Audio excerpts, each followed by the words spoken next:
Get ready for Othello, the ultimate game of strategy and skill. Go head-to-head in a battle of wits. Think quick, trap their discs, and claim the row. Hold your nerve, take a chance, and turn the game around. A minute to learn, a lifetime to master. Othello from Ideal.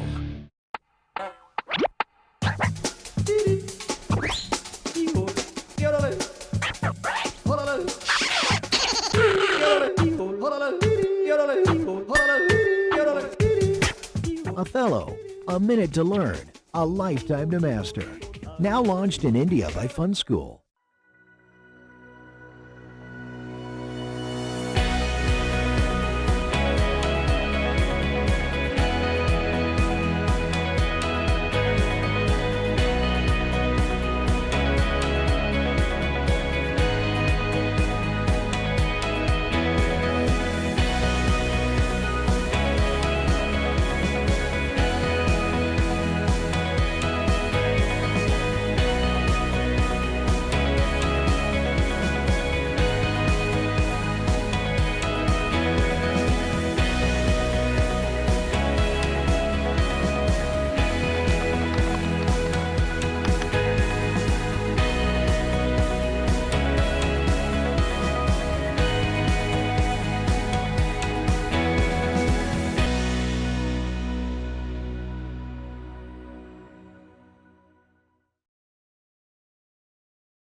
Get ready for Othello, the ultimate game of strategy and skill. Go head-to-head in a battle of wits. Think quick, trap their discs, and claim the row. Hold your nerve, take a chance, and turn the game around. A minute to learn, a lifetime to master. Othello from Ideal.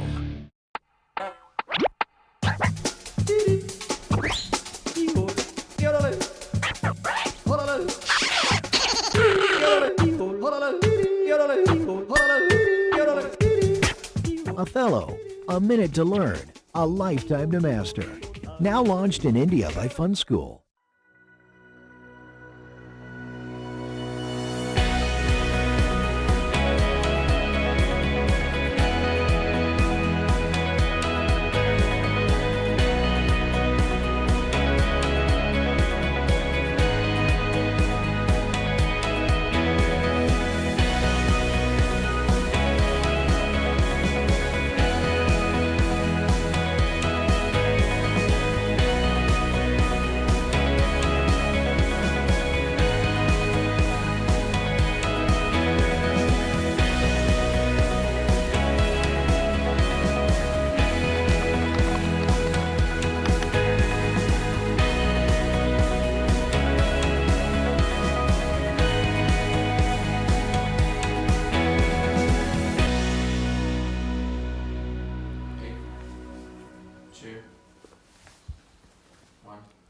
Good morning and welcome to day 2 of the World Othello Championships 2018 live from Prague. We've got some humdingers of games for you in this first session, in the first round, the 8th round of the tournament. Jeff, could you just run through the video channels that we've got, and then we'll go straight across to the tournament room where I believe they're ready waiting to play. On table 1 we have Fukuchi versus Aunchulee. Table 2 is Borassi versus Takanashi. Table 3 is Nowak versus Chow. Table 4 is Shifman, that's Micky Shifman, versus Sugawara. Table 5 is Patakru versus Rose. Okay, and so obviously the one that we'll be watching live is Fukuchi versus Piyanat Aunchulee. Piyanat's the only unbeaten player so far in the tournament. So let's see how this goes. And Fukuchi is obviously the young 10-year-old shaking hands and about to start.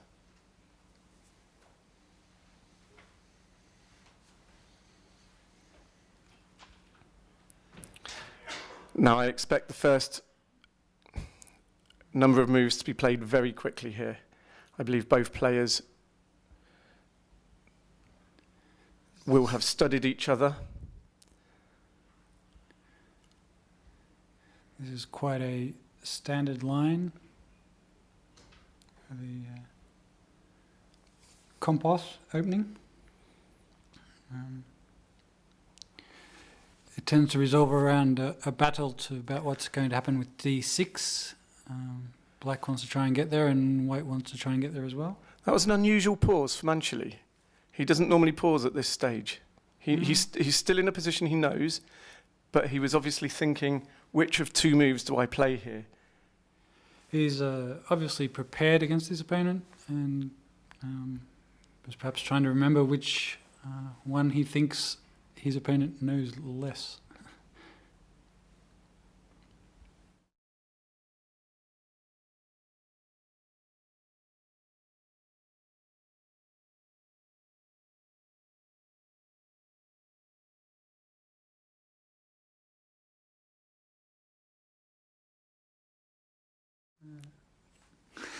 I will try to find out. Yeah. We have some connectivity issues here in the commentary area, so all you people watching the live stream will probably be able to look things up as well. And probably more quickly than we can.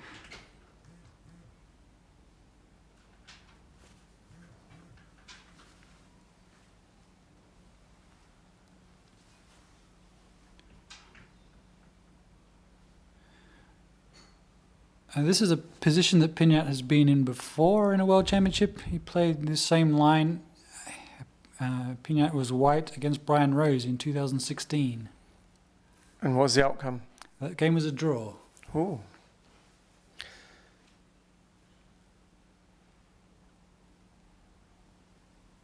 We've actually got a question that's come in from George Ortiz, who you know fairly well, Jeff, Yes, don't you? Hi, George. The question is, why isn't the junior player included in the team total? And it follows on with, why not just simply count the three? Why not just simply count the 3 best scores out of the entire 5 players on the team? The answer to the first question, why isn't the junior player included? The junior player can be included. This was something that came up yesterday, and Mirek, who is the tournament organizer, clarified it for me, essentially saying that each of the teams nominates 4 players, and the 3 highest scores from those 4 players becomes the team score. Obviously, with the 3 main team and then an extra position for a female and an extra position for a child, means that there are actually 5 players on some teams. I don't know the answer as to why it's not just the top 3 from all 5, but I'm sure there is an answer, and we will ask Mirek later, or one of the other tournament organisers, to get an answer on that. But I admit that I was surprised that Fukuchi's name wasn't on the Japanese list of 4, as he is rated very highly in the tournament. But I think that they have their system, which is not to include the child player. Of course, Fukuchi was actually very close to qualifying through some of the main tournaments as well. So had he qualified through that route, then it's quite possible that his name would have been included on the list. But we'll find out why the decision was made to have 4 nominated players rather than 3 best scores from all 5 competitors in a team. I'm hazarding a guess that the reason may be to do with the fact that it's not all teams that send 5 players, and trying to make it an interesting tournament and a close tournament. There was probably a balance between 3 and 5. But as I say, George, we'll find out for you. Yeah, and this position has moved along a bit. They both look like they're out of book now, so it's time to think.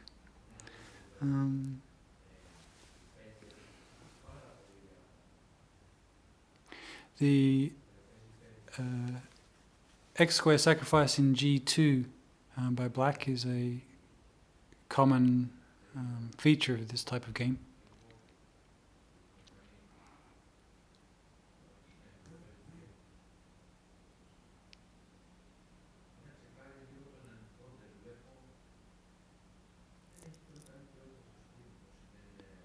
Piyanat has a plan and he's sticking to it.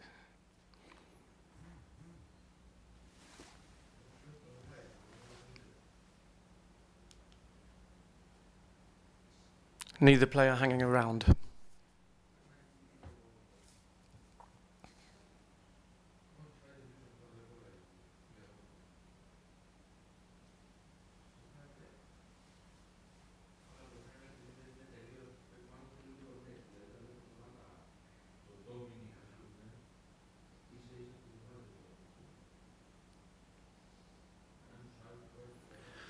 This is developing interestingly with that wall of black pieces along the south.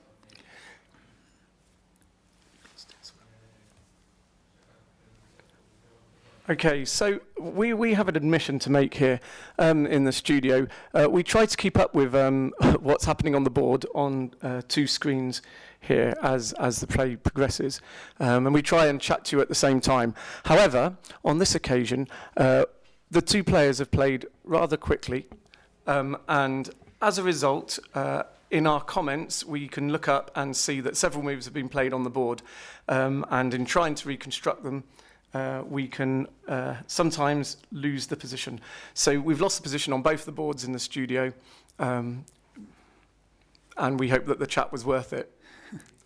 But we will comment on what is up on the screen and try to make it as clear as possible. Well, one thing that black needs to avoid here is making the whole of the G column black. So there's a white piece at the moment on G5. If that turns black, then white can play on G1, which means he doesn't flip the G column, he doesn't flip the X square, and so he gets to take the corner later as well. We call that a swindle, where someone gets more moves than they should in a given region.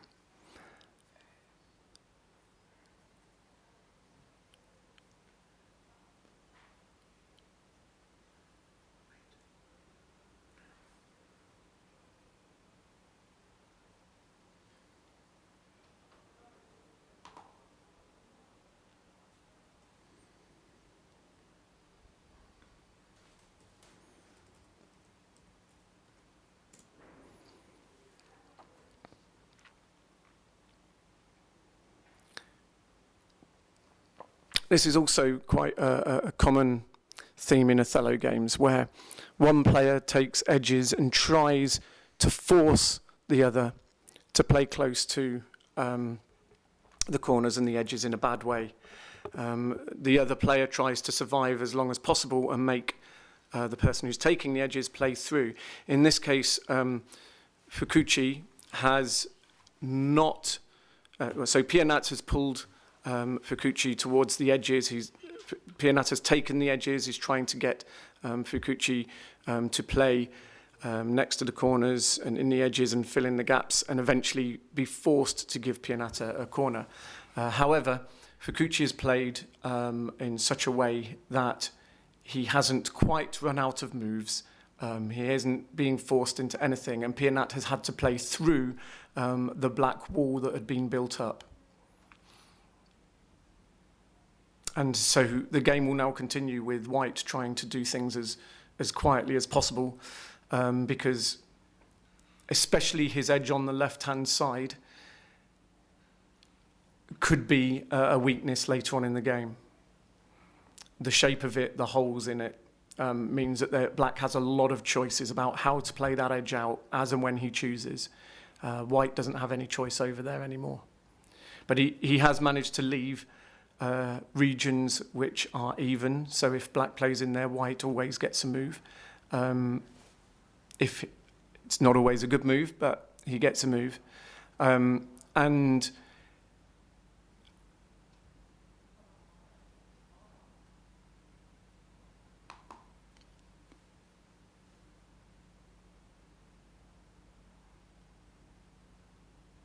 there's still things that black needs to avoid, like flipping the G5 disc.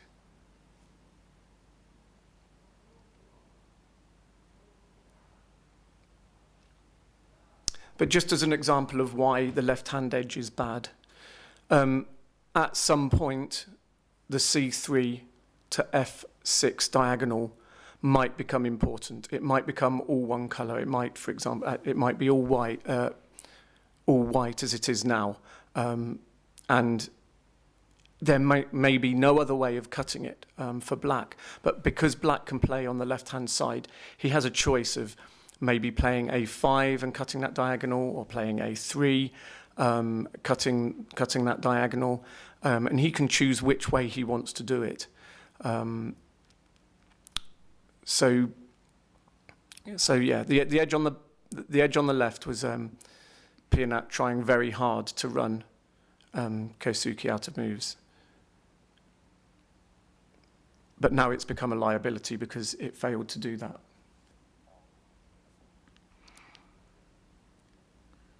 Yeah, that's one of the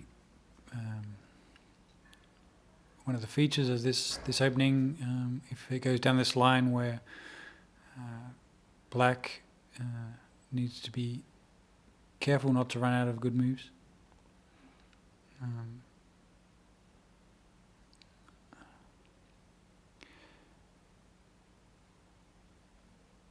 I think this is still quite close, though.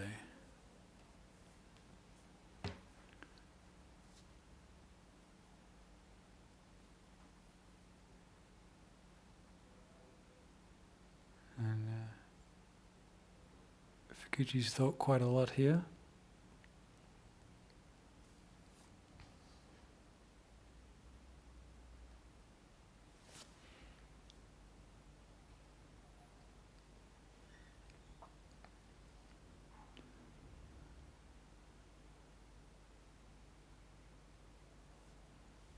And he's played to f8.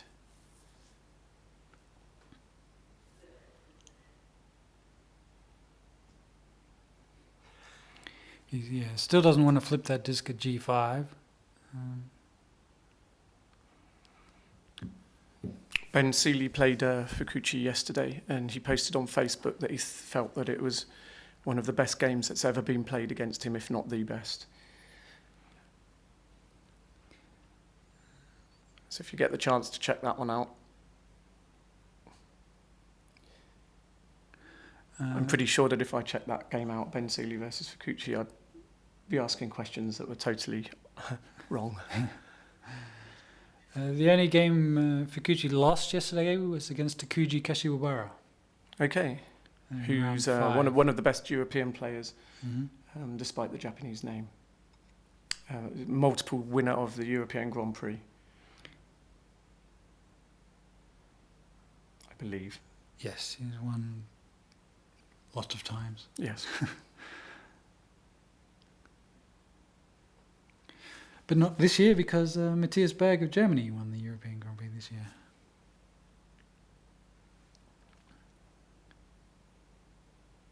How's he getting on? Not so well. I think he ended the first day with 3 wins. I haven't had a chance to chat to him and find out what's happened there. That's quite surprising, because he's often challenging for the semi-final places at the end. But then I suppose he could go on a run today.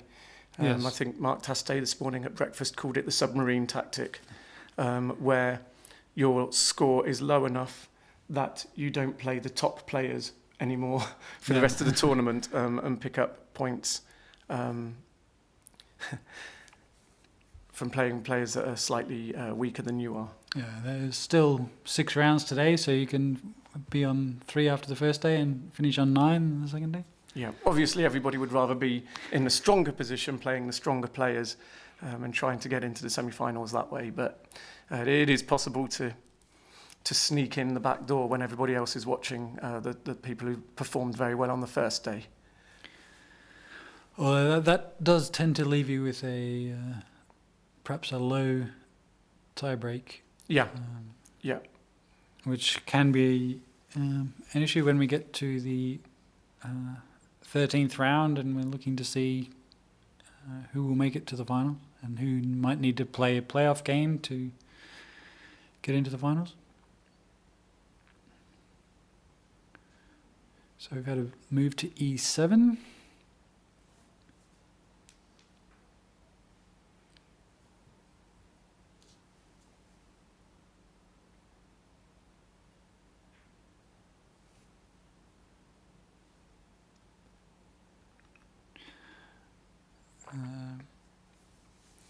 Black replied to E8, looks like my first instinct. Yeah.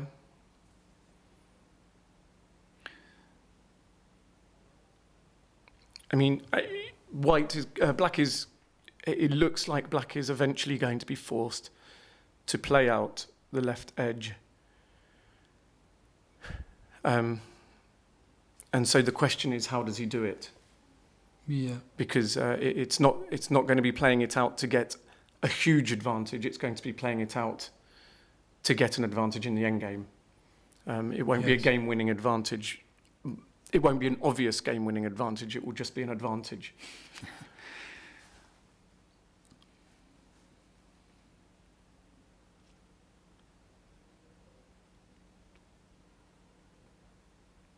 C7 is also possible here.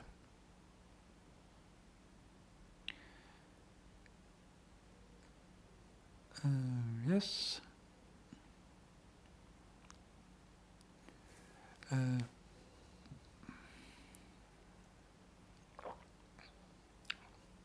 But E8 is the one that's played.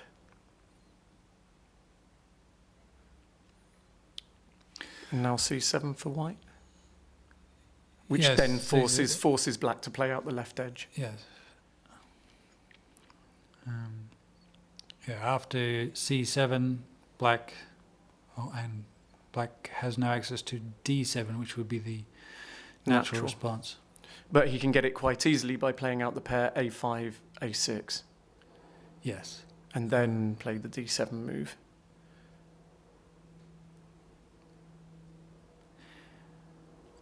And then we get into the situation where we're looking increasingly further down the line to see what's going to happen. But at top world-class level, that's what you need to do.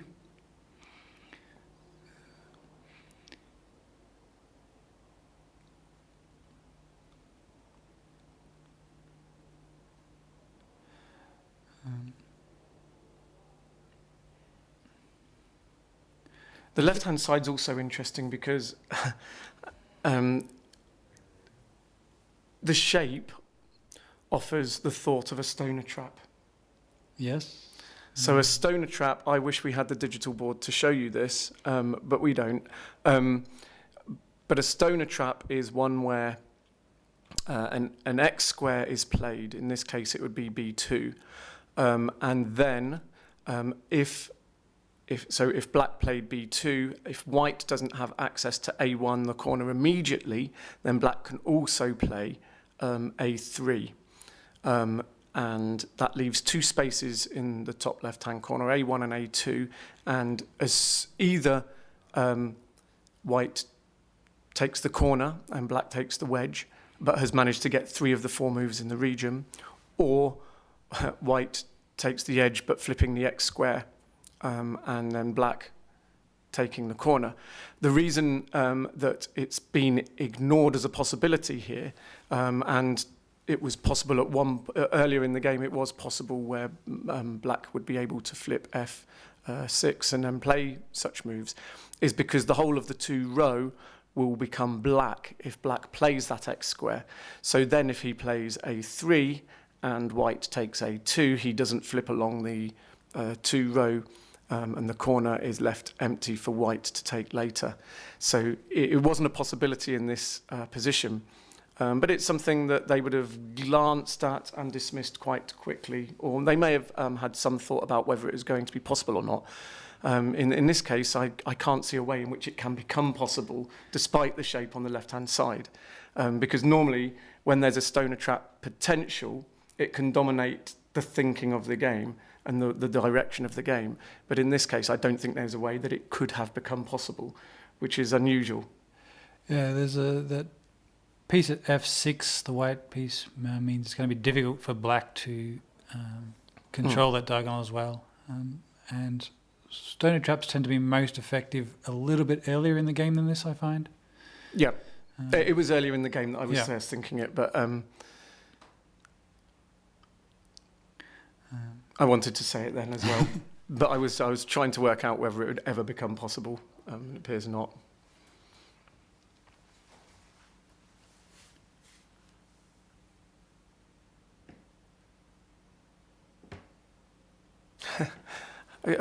We've got a comment from Bruce Kite which says, "Morning, guy." So, morning, Bruce. How are you? I wish you could chat, but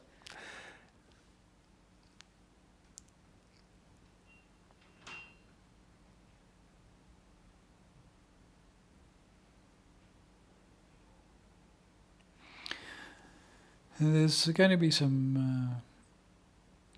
Okay, so he's gone for the C7 move, as we suggested. And now we expect, I guess, the A5, A6 pair to be played out. Mm-hmm. Giving access to D7 through the D5 disc, which has just been flipped. Of course, he doesn't have to do it now. He has the option of A2 as well.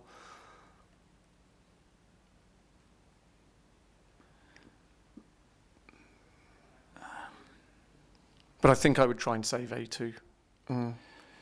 If you're playing to A2, it means that you want to be sacrificing the A1 corner. Yeah. To get the west edge.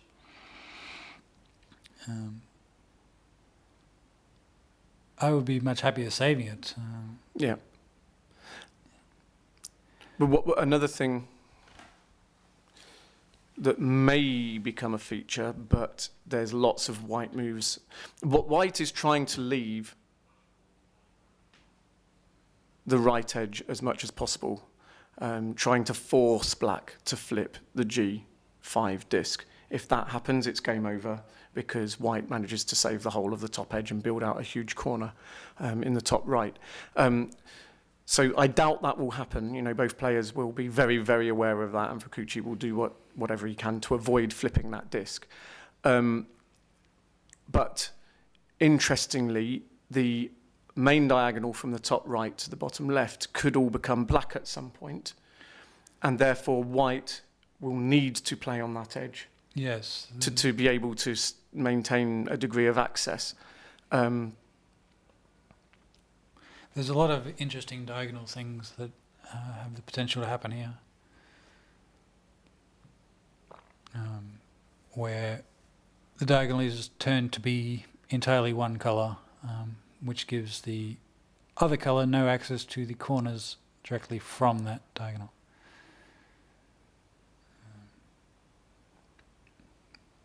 But white really doesn't have much interest in taking the H1 corner at all at the moment, because if he does, and black takes the G1 move, we'll come back to that. We'll just have a look at what's been played. D7, which was what we expected. It seemed to be the reason for playing the A5, A6 pair to get access to play this move.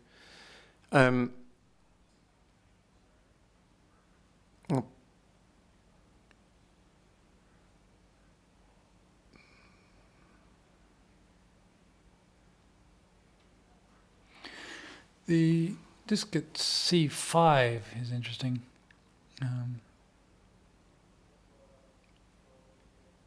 Because I think they're all interesting. You have to tell me why. Can you see the way it shines a little bit in the corners? It's slightly out of place, isn't it? Yeah.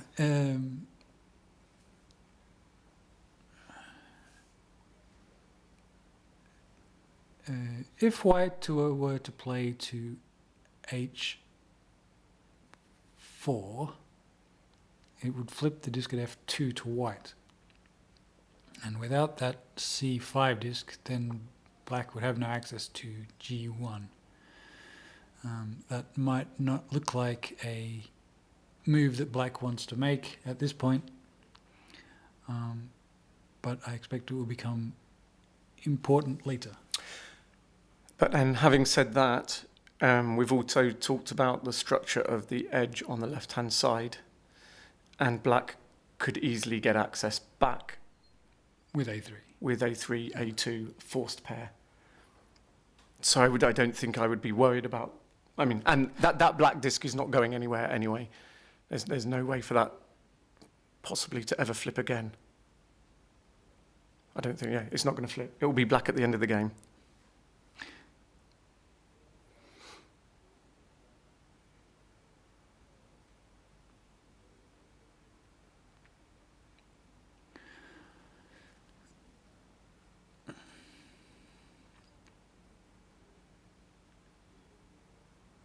Yeah, so as I was saying just before those last couple of moves, if white does take the H1 corner, they keep making a move every time I'm going to say this, so I may never get to say it.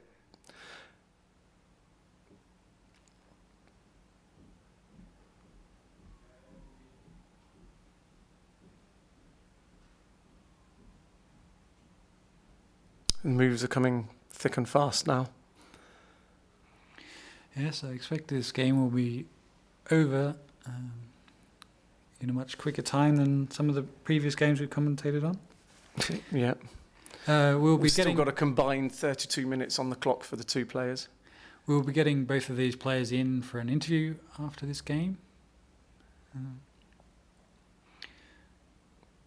So it's probably good if they're not running their clock right down to 0, but there's still plenty of moves left.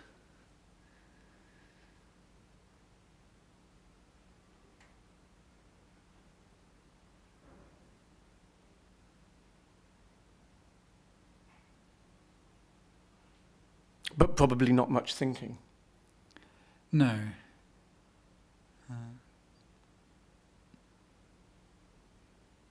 Well, relatively. Mm.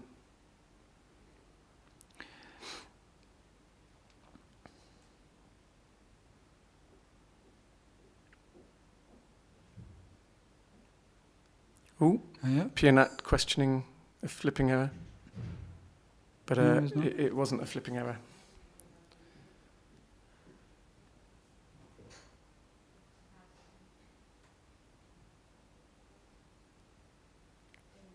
It's an even more unusual sight with two of the world's best players losing track of.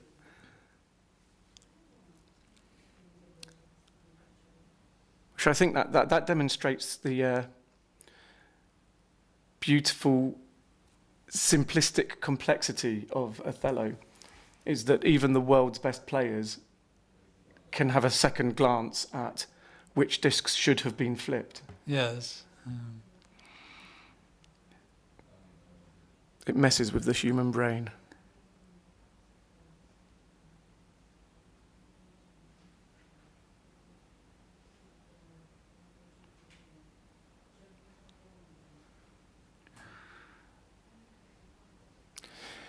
So that's interesting because Piyanat has now taken the main diagonal. It's all white.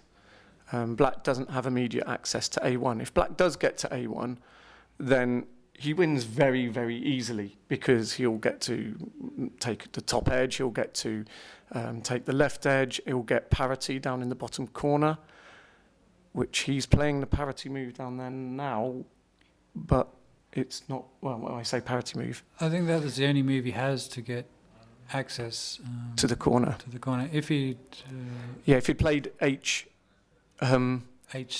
then it would have flipped all of the column black, which was what we were talking about avoiding at all costs.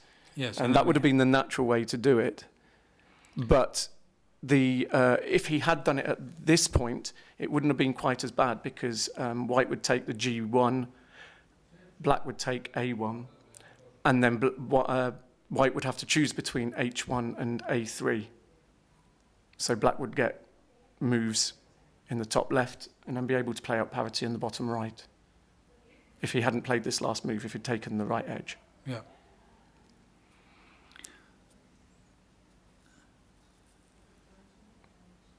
But having said that, I'm honestly letting you know some of the things that are going through my head, not the things that are going through Fukuchi's head. And I would defer to his judgment any day of the week.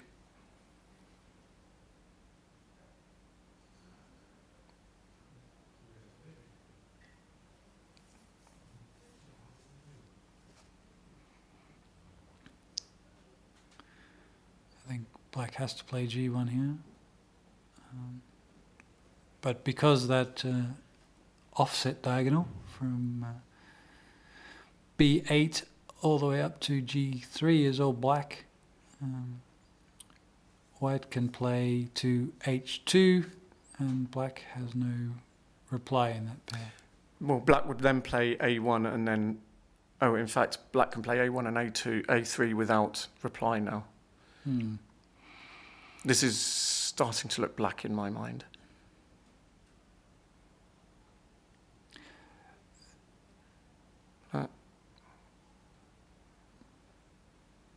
Yeah, it's looking black. I expect white to save the bottom left corner, but black will get two moves in the top left and the final move at B7, flipping in nice directions. And I think that will be enough discs. because black will get to play h6 before playing b7. Anyway, let's just watch what happens. The two moves in the top left that I mentioned, white saving the bottom corner that I mentioned, and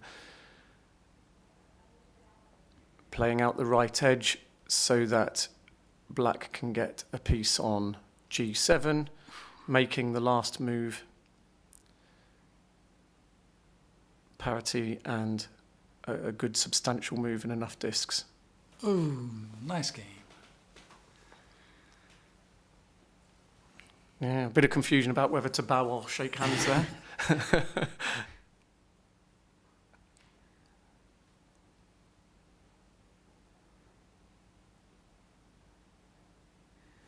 23 to white. Yeah. I think we're going to get these two players in for an interview. Be quite interesting to know how far out each of them felt that the game was over. Because the last moves were all played very, very quickly. Yes. I wonder if we can have a look at one of the other boards, maybe board 2, which is Michele Borassi, sorry, and Takanashi, last year's world champion. Can we go to board 2, please? Here we are. So Michele is black, Takanashi white.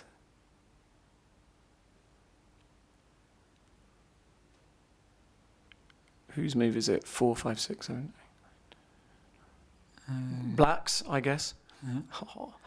Yeah.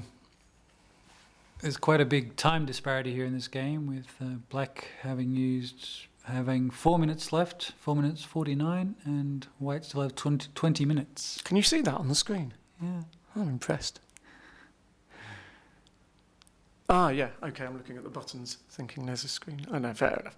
Okay, and I mean, at a glance, it looks like white has a lot of the control here. Fewer pieces, not the edges, but the edges that black has. The bottom one is a 6-on-4, which can work quite nicely.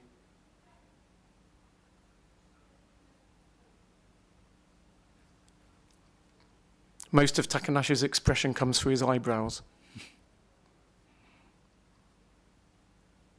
Like that.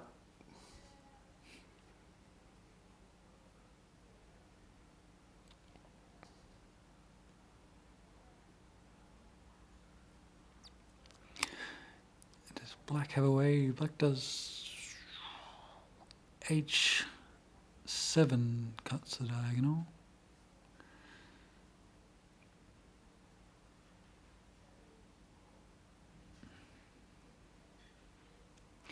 White now controls that H1A8 diagonal. Control being that all the pieces are white.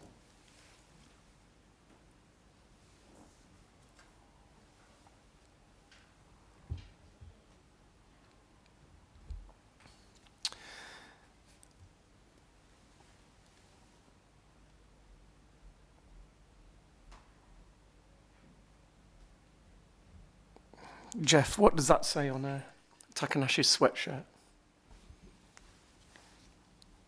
Oh, I can't see it again now. Oh, how convenient. You'll see it in a second.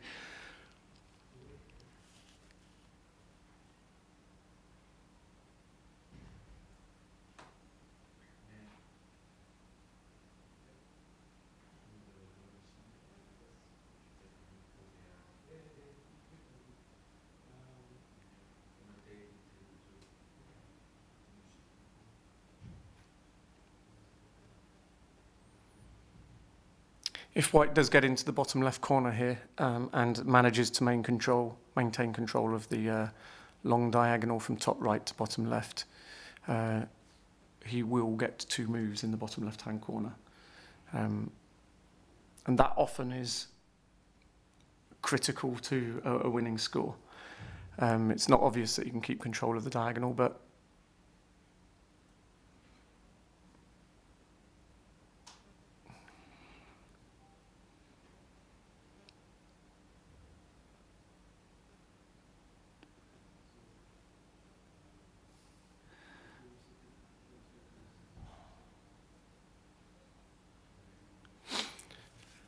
One other thing that you might notice is the way in which the players flip the discs. We'll talk about that a bit later because we have our guests here now.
Okay, so we're now in the studio with the two players that we've watched in the game.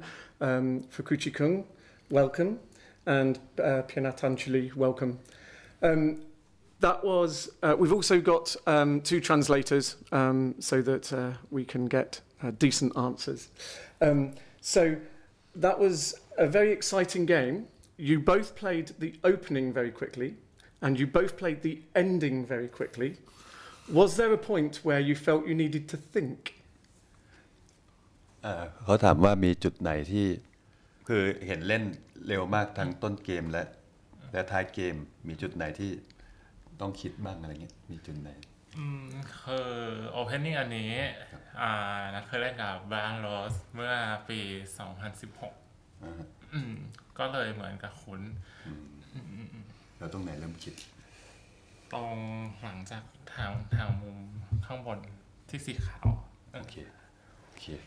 Okay. He said this opening he used to play with by a lot in the year 2016, and he used familiar to it, but he have to think in the corner in the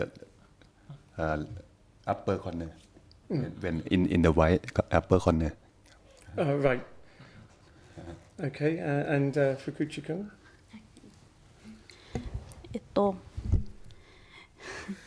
序盤とあと終盤は割とこう早く進んでいったと思うんですが、途中でなんか結構時間かけて考える場面ってありましたか？中盤は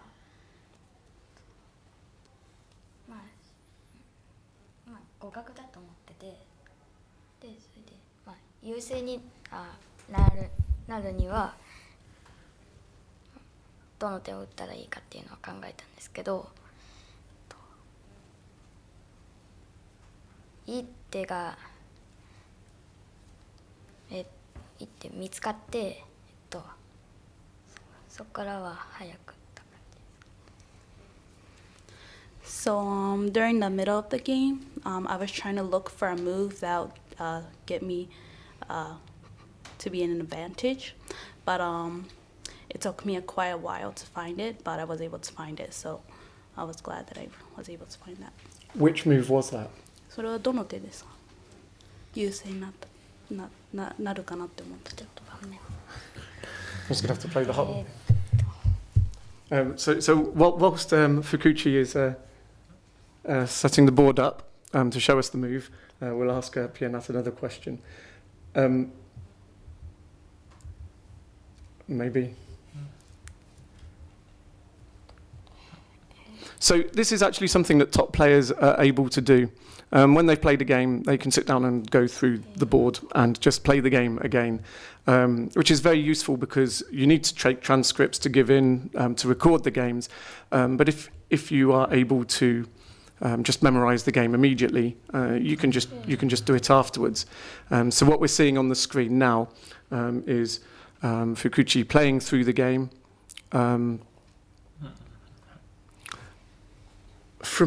Probably from a different angle from the one he was playing, even.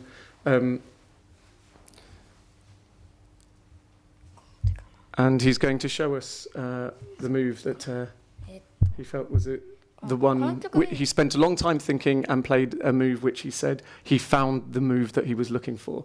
And この局面で、解析をしてないんでよくわからないんですけど。Okay, could we stay on the digital board, please? Thank you. D7、E7、F8 のどれかで迷ってて、で、まあ、最初に目についたのが、まあ全部目についたんですけど、まあ E7っていうのが一番自然な手だと思ってるんですよ。でもそうすると D8 と来られてうまい受けがないので、そして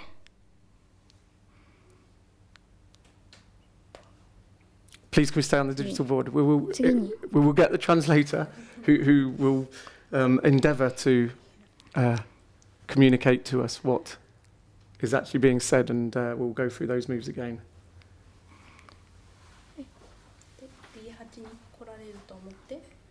D8 なので次は D7 を考えました。でそうすると多分 C7 となると思うんですけど、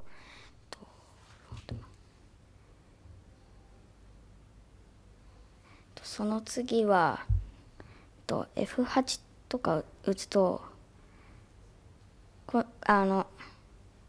ちらに打つ手がすごく少なくなってしまうので、ここに打つことになります。でこうなるのか、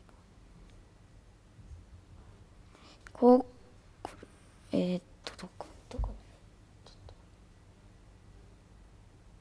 Can we have a quick catch up there? ここでこうなると多分。Okay, so this is a glimpse into the mind of one of the world's top players. Okay, so yeah. この場面です。So at this moment, he was thinking of 3 possible moves. One of them was. Can we stay on the digital board, Okay, please? so one of them was D7, the other one is E7, and the last one is F8. And he thought the most natural one was to go to E7, but then he was worried that Piyanat will go to D8. So E7. I should go back one move. All right. So he felt that the most natural one was E7, but was worried that Piyanat would go to D8. Yes. Okay, and so he didn't really like that.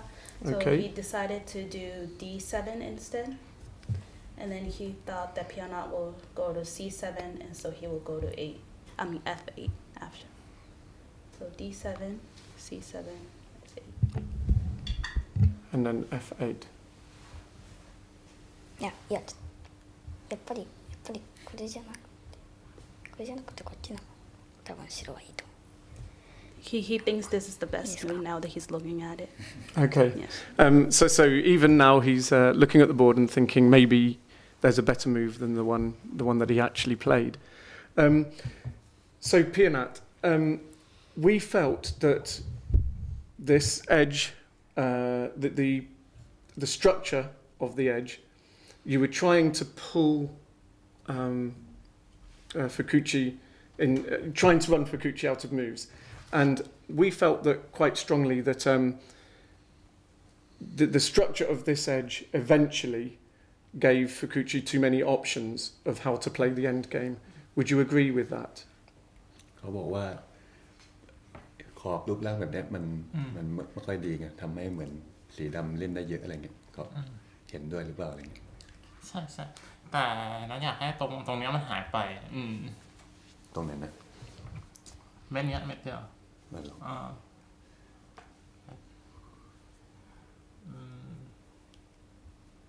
เนี่ยเม็ดเนี้ยเม็ดเดียวหายไปเพื่อจะเข้าตรงนี้อ๋อโอเคโอเคPiyanat said this edge is not good but he want to remove this to be back then he can play here yeah but cannot so if you remember if you go to the digital board just quickly, we were talking quite a lot during the game about the indicated square here and how important it was not to be flipped back, and that both players were aware of that, and that Fukuchi would do what he could not to flip that black at any point during the game.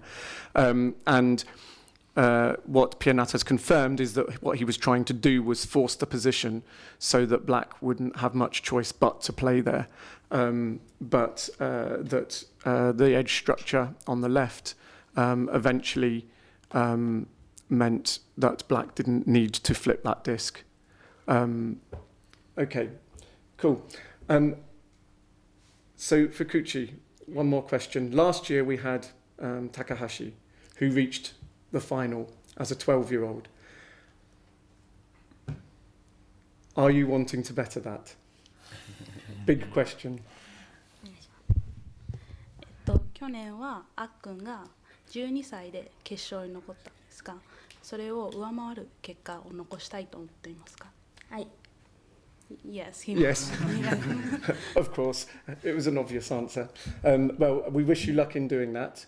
And thank you both for joining us in the studio and giving us an in-depth sight into how you're thinking in the middle of the game. And for me, I think that's quite revealing that quite often in a game between top players, there will be a point where both players have to make a critical decision, and just a few moves will decide the game between the top players. There can be lots of different routes that the game goes down in the early game. The end game is just a matter of trying to get things correct and maximising the score. But in the middle game, you're trying to find the one or two subtle differences that can make a big difference to playing out the end game. And I think that we saw that in this game. And it was very nice to see the insights from the players as well. So thank you very much. Thank you.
Okay, well, that was a very insightful interview. I really enjoyed that interview, and listening to two of the world's top players discuss how they were thinking in the middle game. We are now back live with board 4, which is Micky Shifman, who's a youth player, and Misa Sugawara, who is last year's Women's World Champion and trying to retain her title this year. Jeff, what's going on the board?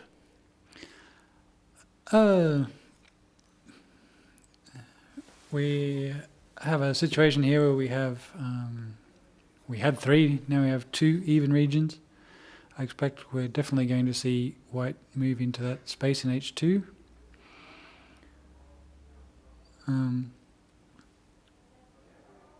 And from here it looks like this is a good example of where white has parity, meaning that white is going to get the last move in all of these regions. By virtue of being the second player and there being no passes and there only being even regions left. Yes. It will be, every region will go, the bottom left will go black, white, and the top left will go black, white, and white gets all of the pieces that are associated with the last move that can never be flipped back again.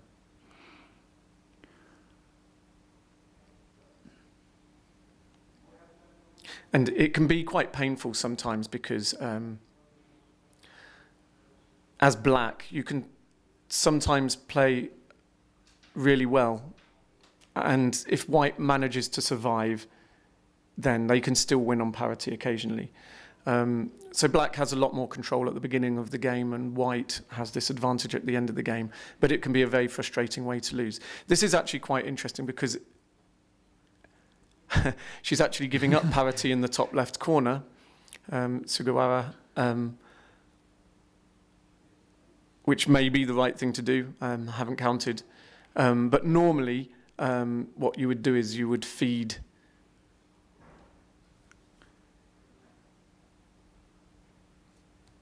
I mean, white's going to win either way. Yeah, the interesting thing here is the 2 row there is all white. So white can play there, get a whole lot of discs on the diagonal and on the B column. And not give up too much, yeah. So a nice example of a, parity endgame not played with parity.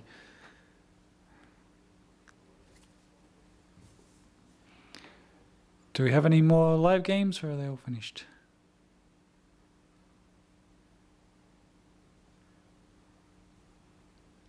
This is table 3. Which is still going, and this is Dominik Nowak versus Chow from Hong Kong.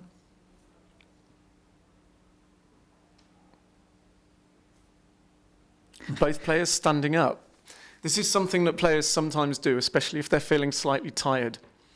Some players do it all the time to kind of maintain brain activity, sitting down, not feeling too comfortable. Some players do it when they're feeling tired.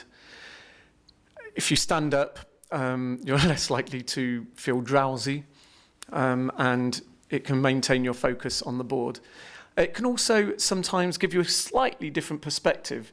If you're finding your brain is not focusing properly on the board, standing up and looking at it from a different angle just can nudge something in you to actually consider things that you may not have before. And it is also that players who play a lot on the internet are used to looking at the board from a directly top-down view, as we see here. When you're sitting at the table, you have a much more, you come from a much lower angle, and it's a completely different perspective. And sometimes standing up gives you a more familiar perspective, which makes it a little bit easier to think and see what all the lines are doing. The one thing that I want to notice here is watch the way that they're flipping the discs. So they're picking them up between the thumb and some fingers on the other side, flipping them over in the hand and putting them down. Particularly Japanese players, but many others too, use the finger and the middle finger and the thumb, pick it up, rotate it with the index finger, and then put it down again. So watch out for that, because one of the things that we'll be doing for fun on a later date is a flipping competition to see who can flip the pieces the quickest. You have a board all one colour, and you have to flip all 64 discs, start and stopping a clock with the same hand, and it's interesting to see the different techniques that people use. I think that I'll call it the Japanese way of picking them up between the thumb and the middle finger and then rotating it with the index finger and placing it back down can be neater. Yes, it's certainly neater. But is it quicker? The fastest people do tend to use that. Yeah, I think if you're going to be flipping, you have to make sure you put the disc down in the right place as well. So the combination of accuracy and speed, I think that's a good technique. But it takes a bit of practice actually to do that fast. Yes, but it does the other way as well. Yes, true. It looks like we've finished all our games for this round. We will be taking a short break and then we'll be back again. Well, we've still got Ben Seeley playing against Arthur Junier, but we can't see that board, so... Yeah. We'll take a break from the commentary and we'll be back in 15 minutes or so for the next round. So thank you for joining us and we'll see you in a short while. Get ready for Othello, the ultimate game of strategy and skill. Go head-to-head in a battle of wits. Think quick, trap their discs, and claim the row. Hold your nerve, take a chance, and turn the game around. A minute to learn, a lifetime to master. Othello from Ideal.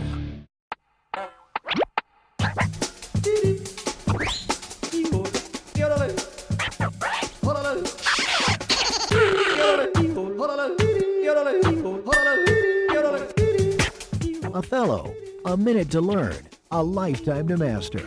Now launched in India by Fun School.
Get ready for Othello, the ultimate game of strategy and skill.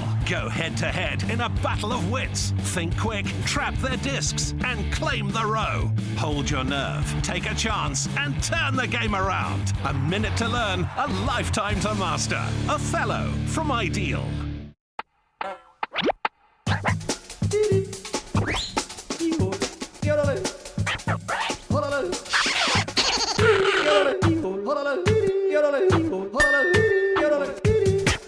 Othello, a minute to learn, a lifetime to master. Now launched in India by Fun School. Get ready for Othello, the ultimate game of strategy and skill. Go head-to-head in a battle of wits. Think quick, trap their discs, and claim the row. Hold your nerve, take a chance, and turn the game around. A minute to learn, a lifetime to master. Othello from Ideal.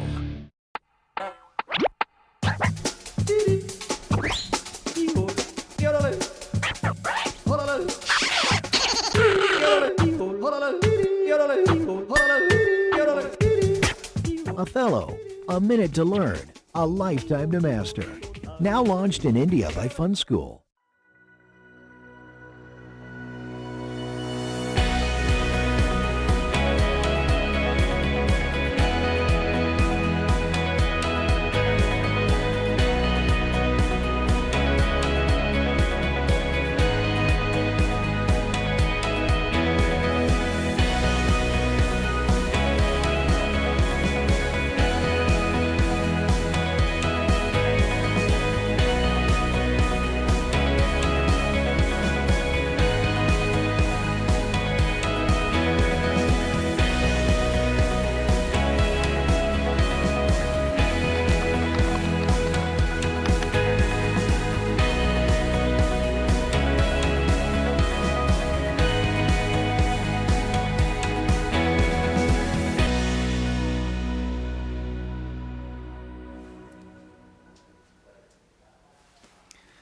Hello and welcome to round 9 of the World Othello Championship from Prague.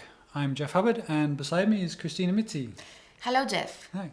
Today on table 1 we're going to be looking at the game between Yusuke Takanashi and Keisuke Fukuchi.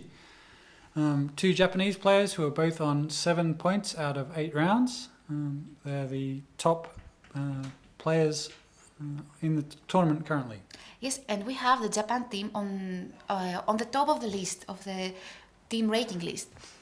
Well, Fukuchi and Takanashi have played together twice this year as well, and Fukuchi beat Takanashi twice. Oh. So I think that the possibilities are in favor of Fukuchi, of course. But we never know. They are both great Japanese players, very competent, and we are definitely going to watch a great battle. So, I think they are getting ready to start in a while. Okay, actually, when I watch Fukuchi, I say, he's so cute, he's so little. But he's so strong, you know, he's little but has the power to win. Yes, we just watched him win in the previous round against Piyanat Aunchulee. And we had an interview. It was quite interesting to see him in the studio, reviewing the game on our iPad here and giving his thoughts fresh from his mind. So. Great. Okay, let's see if we can keep up with the start of this game this time.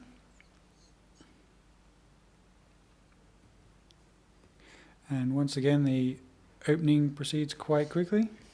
Yes, but... We're going down the Tiger and Stevenson and Kompoth. This is the...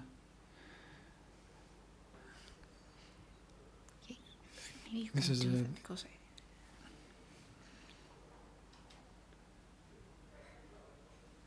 This is where we're differing from the last game we watched.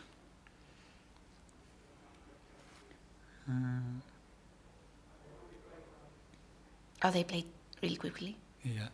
So they are all in book now? Still in book here, yes.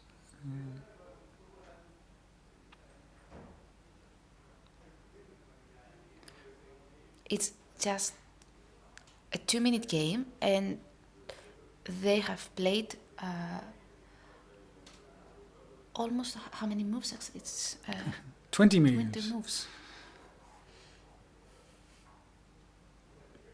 And they're still going on.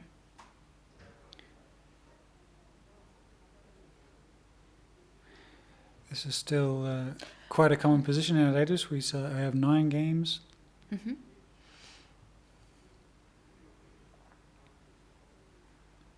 So the previous game also ended up quite quickly. I think I had that sense. Yes. So do you have the same feeling for that game as well?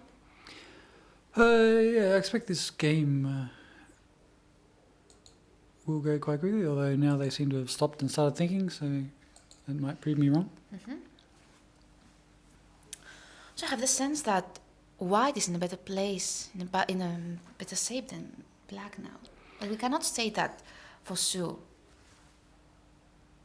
Oh, that is... Forcing the edge.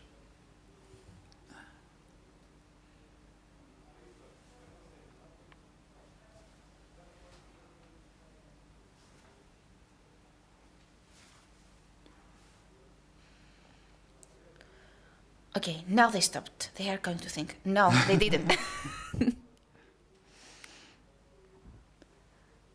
Okay.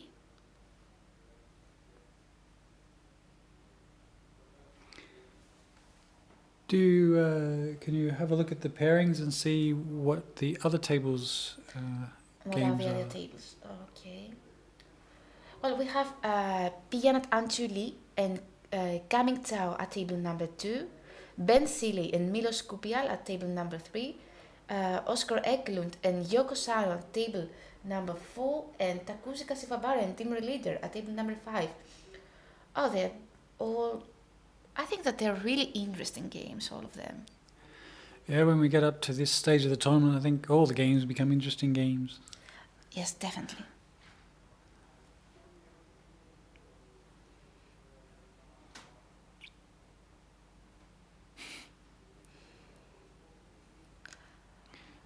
I think Fukuchi was perhaps not expecting that move.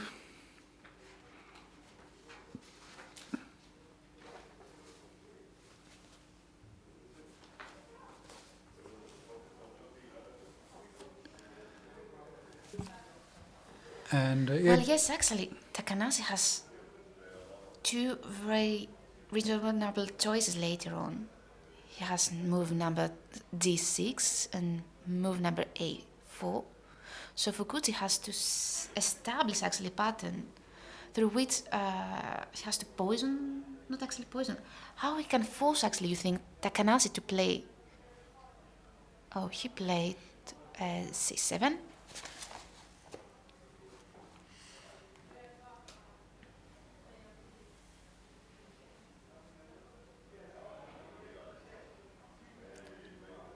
So it's an unexpected C-square. You think, was it that unexpected?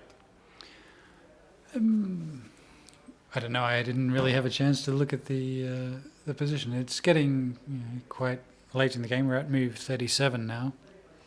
Mm-hmm. But okay, Fukuchi can exploit that shape, I think.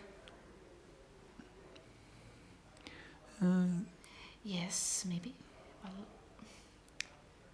maybe establishing a move. Maybe he could play D8 later on. Yeah.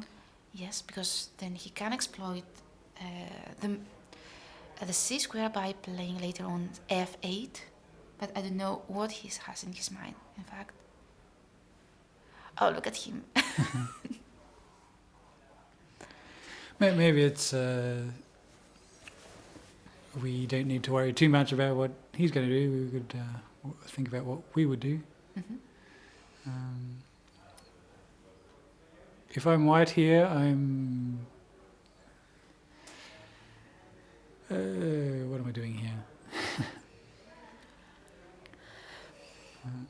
There's a lot of options. We want to try and...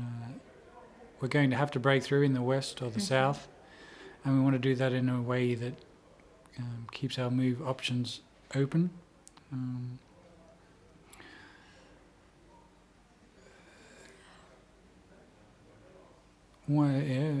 F7 I'd be looking at. I'd be looking at G6. Yeah, F7 maybe.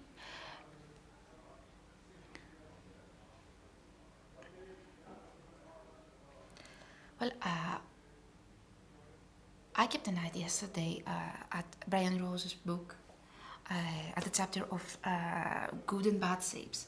And he said that often a good way to take advantage of your opponent's bad save is to think about playing several moves in a row with your opponent's passing. So, in that save, what would you do if you wanted to think in using that tip? And use that tip, actually, yes. Yeah, so here we'll be looking at saying, okay, how do I make a lot of moves in a row? Something like playing to F7, and then I can get a move to F8, and then a move to E8, and then a move to D8, and sort of getting those 4 moves in the kind of L shape at the bottom of the board. Whereas if we did something C8 and E8 and F7, we only get 3 moves of those 4. So. Oh, maybe I interrupt you because I see something interesting. You know Alessandro Di Mattei, of course. Well, I see that he bets €10 that this game is going to be a draw. We have the bets that have started from Italy. Alessandro, I hope you are hearing us. So, does anyone else bet something different? What do you believe? Will it be a win? Actually, we are not allowed to do such predictions. We have to analyze the game. Oh, and I see once again the Joker on Live Othello. Could you please tell us who are you? Okay, and there's been a move to G6.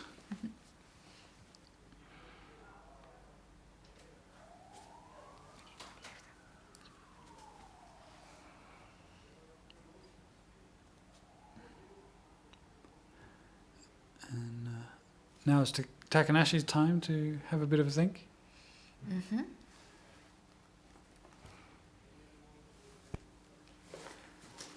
We can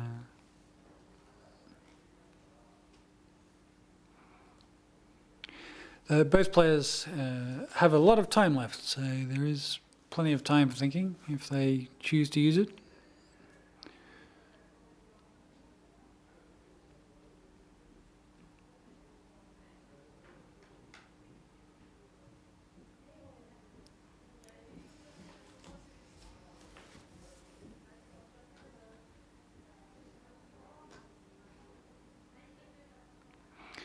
And then we move to F7.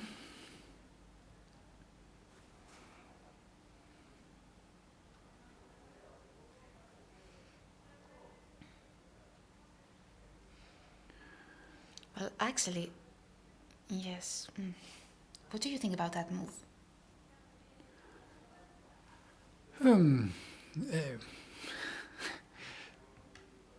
Takanashi's won the World Championship 5 times, so I think it's a great move. Yeah, but I want a more specific argument. I want to read out the position, so I need that.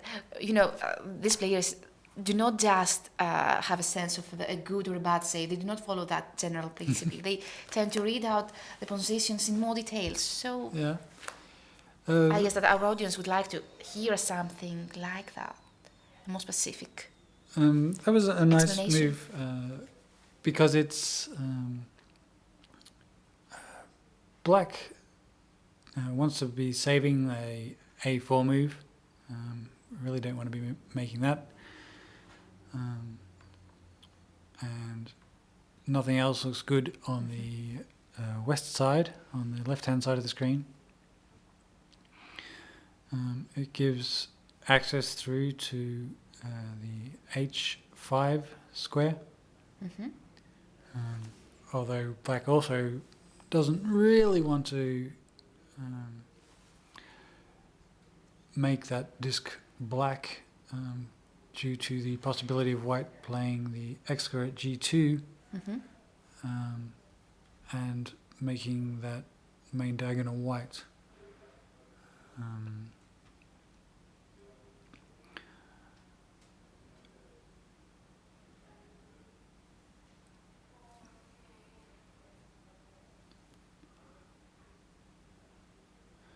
But fortunately white needs to make a move before black plays again, so I think we'll find whichever may... There we go. H3.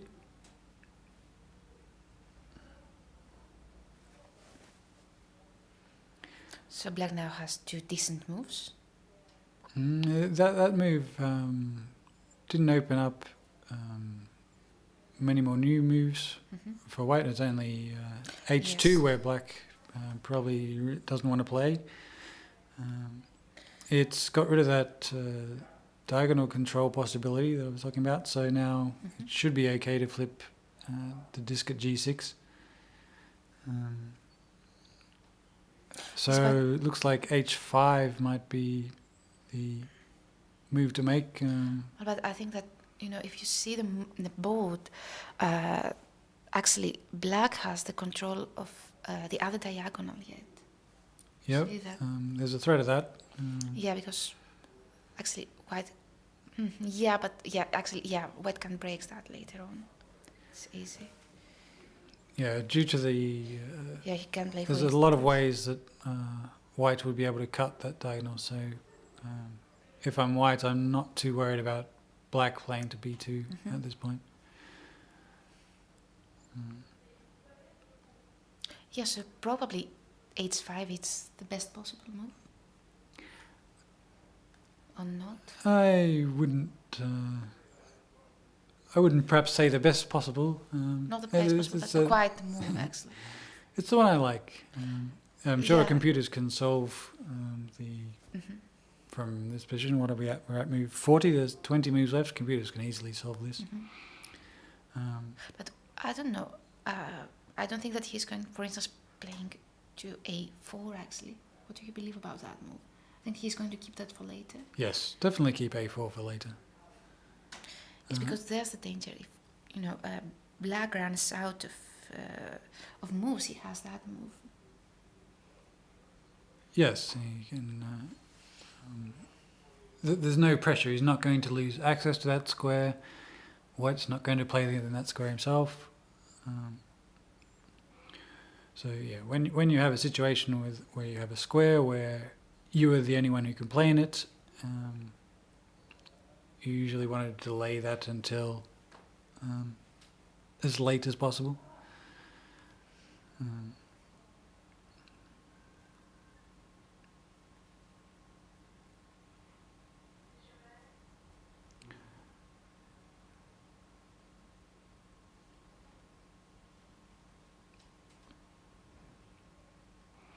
There we go, we have H5.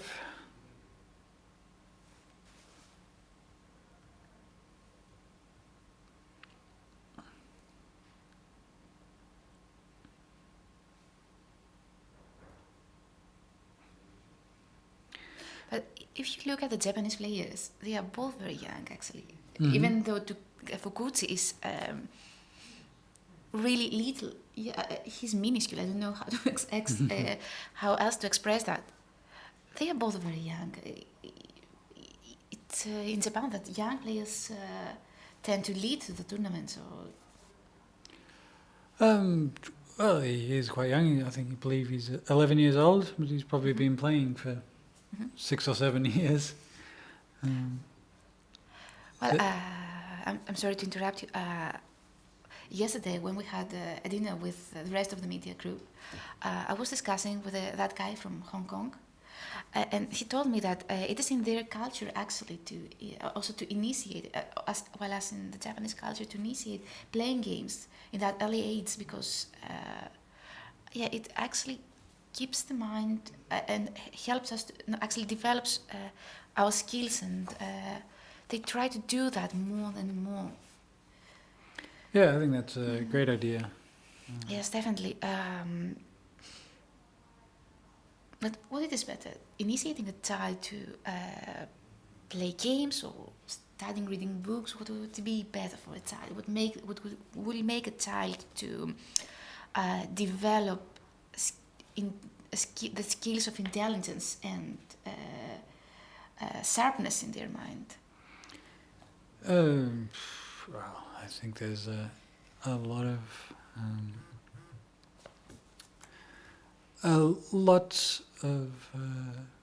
different ways of doing it, and different cultures approach things differently.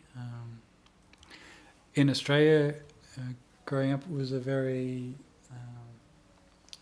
sport-based culture, so kids were encouraged to play a lot of sport. And we're always outside. And there we go. You have a move? Yes. Okay, so it's... Oh.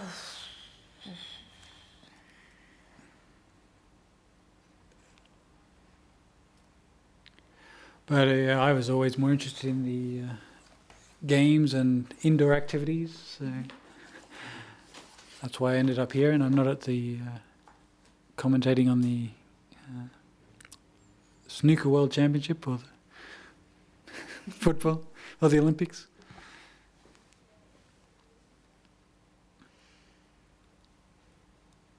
Well, I have the sense that now Takanashi will need much more effort to read out the consequences of the next moves that he has. Yeah.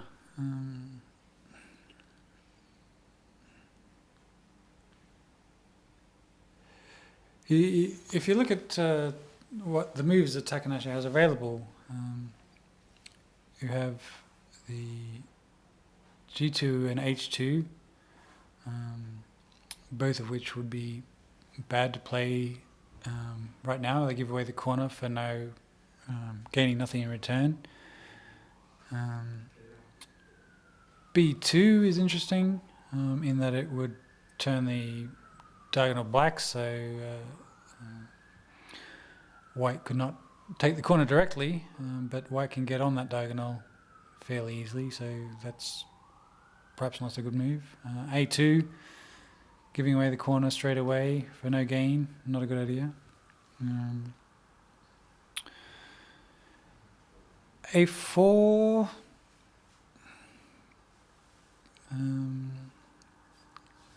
yeah, we still want to save that if we can, but we might be running out of other things to do, so we might end up needing to do that.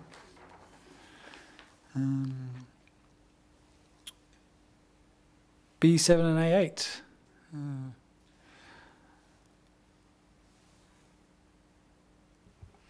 B7 and 8.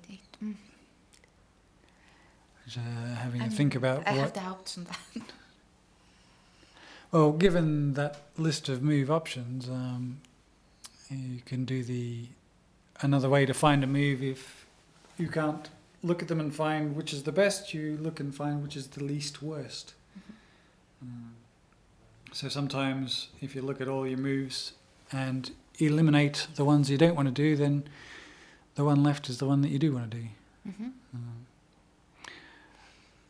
So using that criteria, I'd probably choose A4 here. Yeah, it's the method of removing moves, actually eliminating. Yes. Okay, in Greek we say that we say that this doesn't fit that, this doesn't fit that, so we just choose the last that remains. Yeah.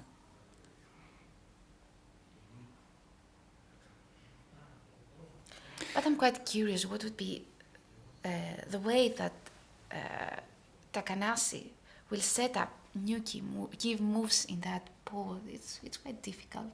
Yeah, I think we're at move 42 now, so there's 18 moves remaining. I think we're definitely into the end game now. So we've moved past a lot of the mid-game considerations, and we're looking at trying to see looking from here all the way to the end of the game. I'm sure Takanashi is doing that now and trying to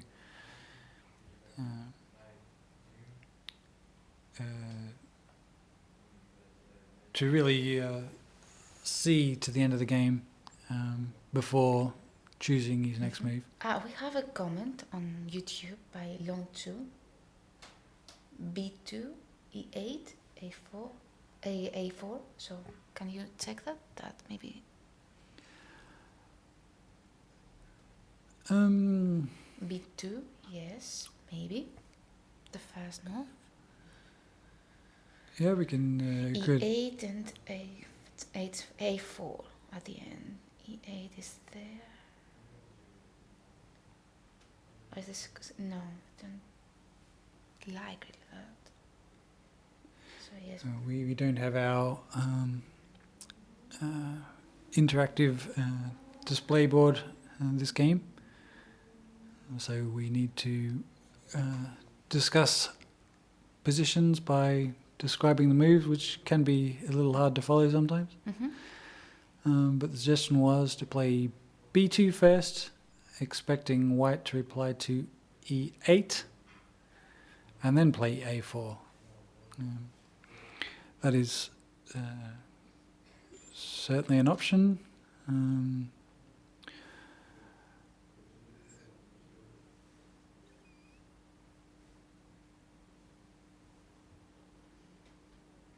What about playing A4 directly, and then E8 and then B2? Will give some interesting means that the A4, diagonal will be all black. Yes, but A4 actually, yes, I think it's quite a safe move. Yes. Yes. And playing A4 flips the disc at it doesn't change. B4, which gives you access to F8 should white play E8 afterwards. Yes, and maybe later on A4 actually, yeah, to E8 later on. Yeah. I think that.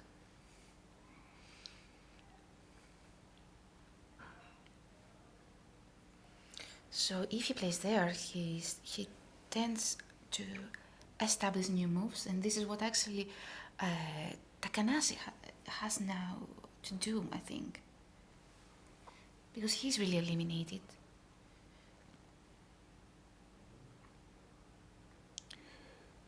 Yeah, but every time black makes a move, then white also needs to make a move, and white's moves here are all going to be opening up new options for black. So I think we'll find that each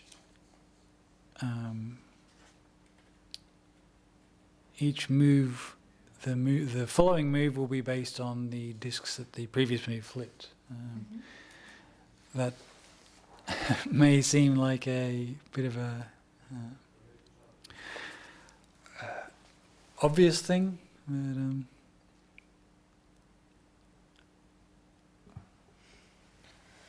well, David Beck says, if A4 does black B2 itself,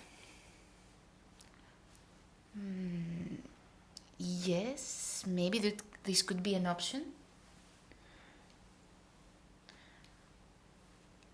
That's yeah, white. yes, white. Yes. Yeah, we understand that. Yes, actually, this is what we checked.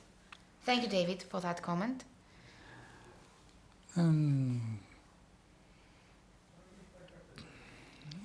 If I'm black, do I mind if white plays B2?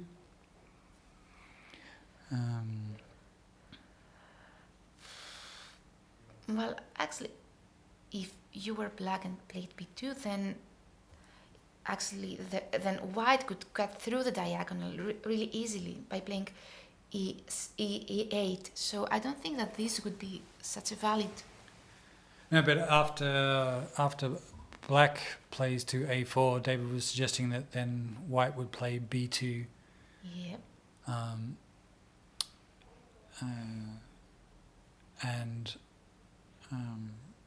doesn't then just black take the corner, white plays a2, black plays across the top to h1, and it's white's move. Then this gets complicated, and then we have to wonder about how the south-east side is going to play out. So we have also a comment from Lone 2, and the comment says, but then the whole first row and northeast section goes to black. Yes, and so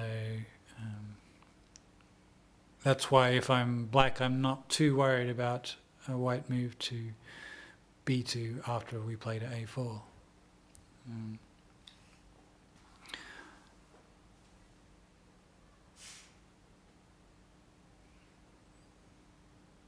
But again, there's a lot of things that scare me that I can't see in the future here. We're going to need to watch out that we don't lose access to squares that we need it, and we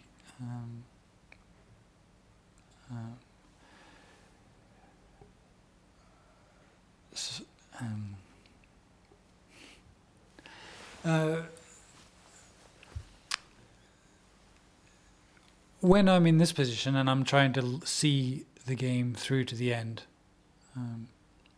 there can be a lot of complicated things happening where if you assume that you're going to be able to have access to a square and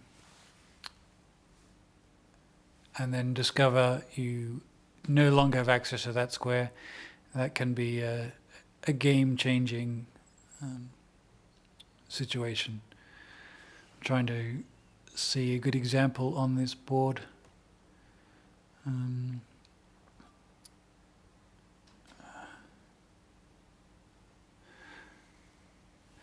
Maybe if, for example, after a black move to a4,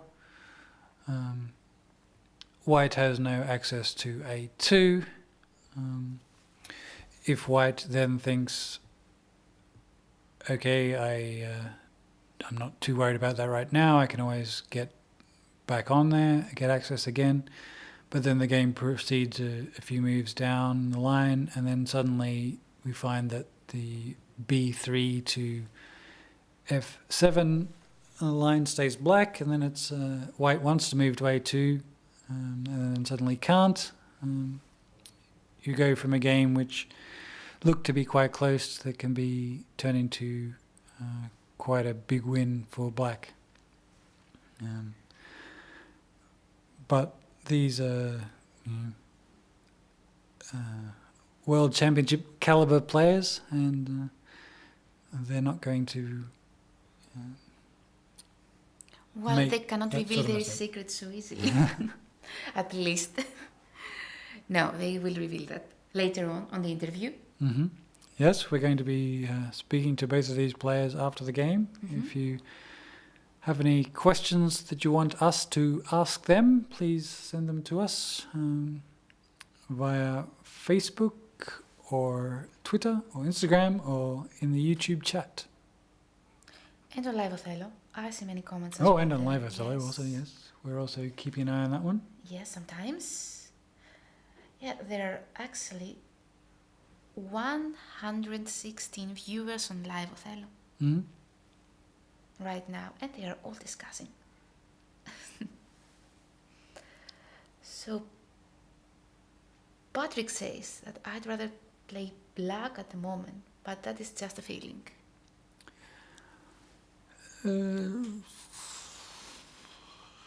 Yes.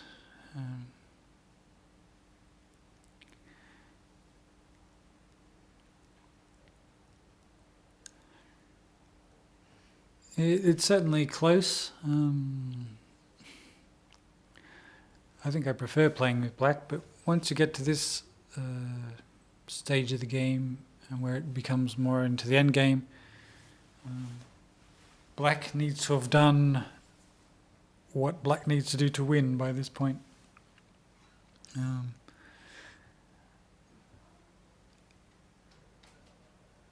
and maybe black has. I don't know. This is going to be a complicated endgame.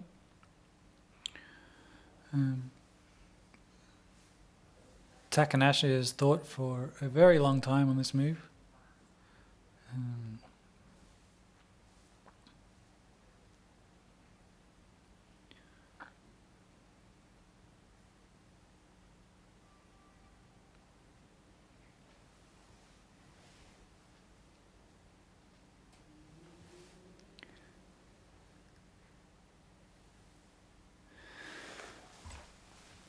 It's good to see Fukuchi is still focused on the game. He's not getting up and looking around and has he wondering done what that to do. before? Because I didn't notice that he stood up or do something like that. Other players often do that. Seeley When yes. especially if your opponent is thinking for a long time, then you take a break. But when you are also trying to win, it's good to remain focused and also try and count the moves yourself.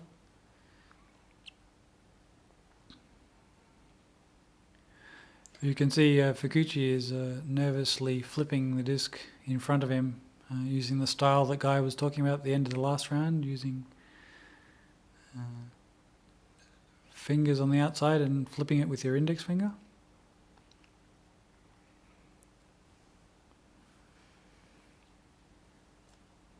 Oh, and now he's using the other style, the alternate style, the 2-finger, 1 thumb. There we go. Fukuchi giving us a demonstration of the 2 different flipping styles.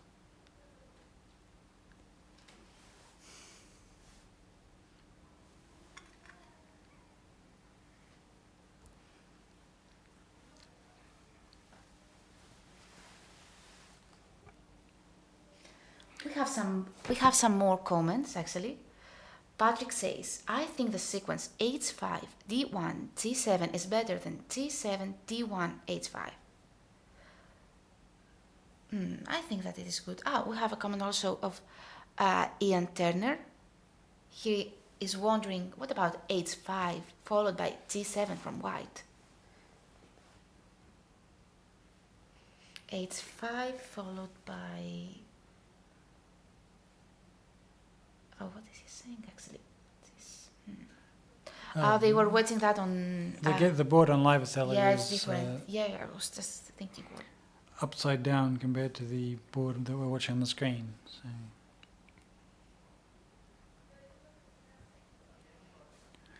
We have an overview from the room where the players are playing. Well, it must be quite quiet now there, silently. It's interesting actually. I was watching Torbigger and the other people who are there as volunteers now. It's interesting that in the WOC there are many roles that someone can have. For instance, except of the players and the coaches, there is a huge variety in the people who are in the organizing committee, in the media group, but as well as there are judges also in that rooms. It must be interesting, I think, that later on that we could have a discussion with people that have those roles, maybe on the Studio Othello.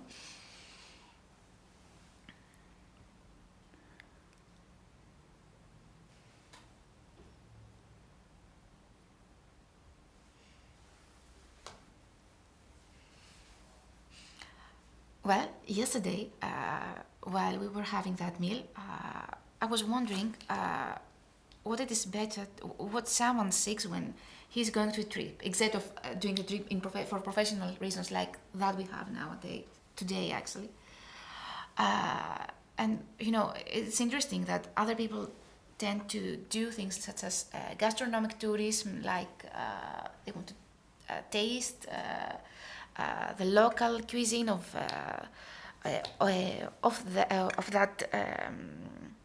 the region that they go, but other people tend to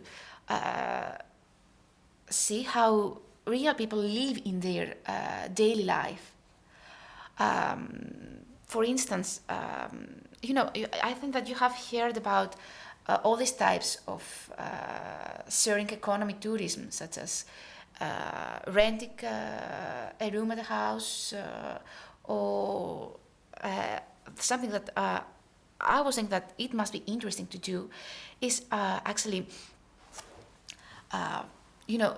going to a place, ask for someone to cook something for you, and share that with the other actually people who are there. And it's interesting, especially if you visit countries such as countries in the Asia. That would be really, really nice for a European person to do that. For Western to do that. It's not an opportunity that you have every day. I don't know. Did you saw the interview that we have with the French, the French team yesterday? No, I've not seen that interview. All right. Okay. Whether it's we were discussed for a while. It was a special session that we had for our francophone spectators. And one thing that we discussed, it was about the way that programs and computers tend to change and transform Othello nowadays. I don't know if you remember about Brutus. Mm-hmm.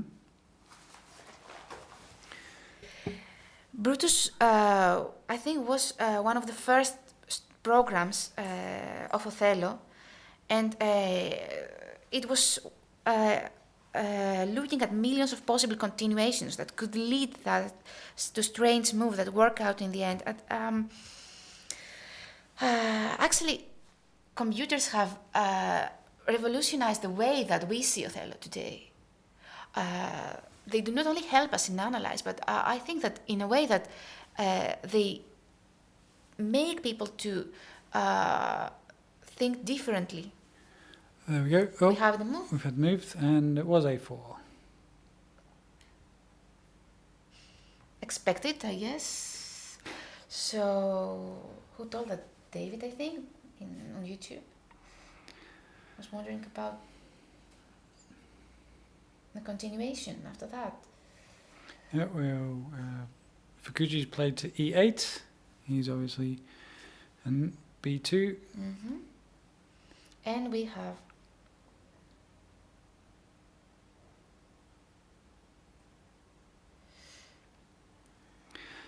so that long think, Takanashi has 3 minutes left, but he's clearly thought his way through to the end of the game.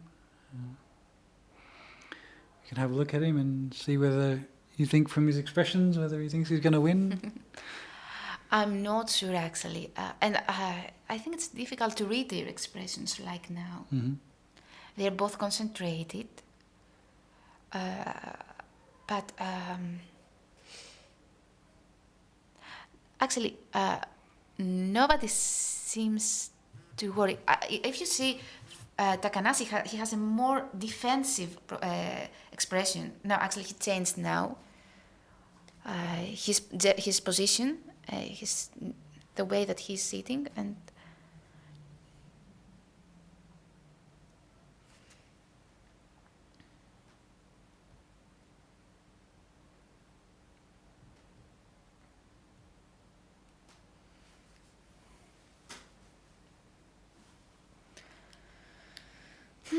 they are counting. If you see, they are using their hands, especially little Fukuchi. Well, many people say I wasn't last year. Did you? Have you? Were you there in the WOC? I was not there, but I was watching the YouTube streams. Definitely. Well, many people say that Fukuchi it's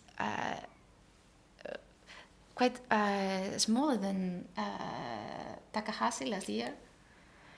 Yeah, they tend to say, I heard a comment yesterday that it's like the technology, smaller and more intelligent. That's quite right. Yes. Evolution, revolution, what do you believe on that? Evolution, I think. Evolution, definitely.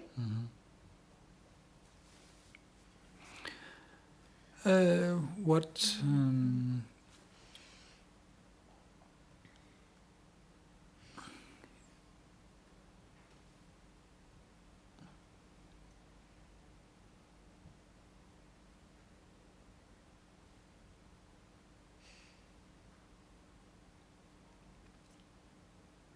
I will have a question for Fukuchi from Mr. Rolf 131. He says, what is his secret to be as good as he is in such short time? How did he prepare for this tournament and not getting overwhelmed, assuming this is his first time in Europe? I think we can We save can ask that question and ask him when he's in the studio after this game. Yeah, we will definitely make this question. And he adds as well that I know I was very overwhelmed and excited when I first visited WOC Asia Japan back in 2006. Who is Mr. Rolf 131? Could you please tell us your name? And Long Chu says, I wonder how many moves ahead Takanashi went it before playing A4. That took some time. Yes, it took. But Yeah, I think he would have looked all the way to the end of the game.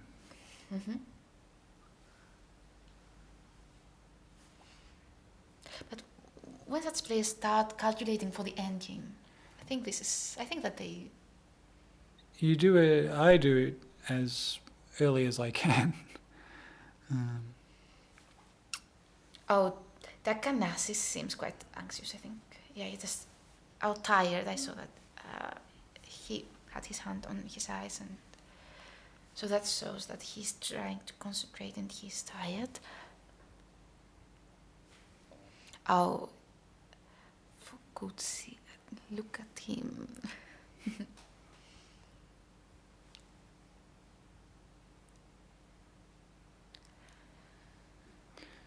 He still has 13 minutes, so he's got plenty of time to sit and make sure that the move he's going to be making is the right one.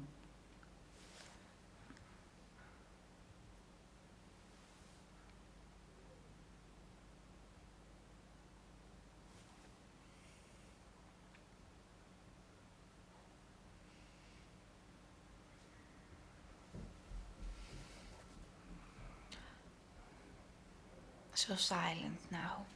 I don't think that we don't want sometimes to speak either, because it's really interesting listening to that. This. Well, sometimes people say, "I know how to read your silence."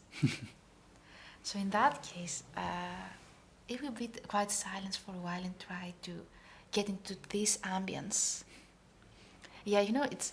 I mostly like being in the room because I really like interact with people, discuss with them, being social with them, and now we see that from a different perspective. We are not in the room. We have to be quite distant and objective while doing that, and that is quite different. But okay, we will. I hope that we perform that in a good way.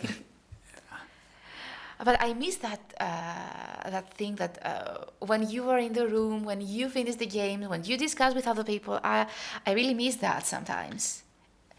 I think that later on I'm going to sneak around the room. I was just there before in the morning for a while. Oh, we had a move? We had a move, yes. Oh. H7. What is he thinking about that? I can't... Well, okay. What is he trying to do now?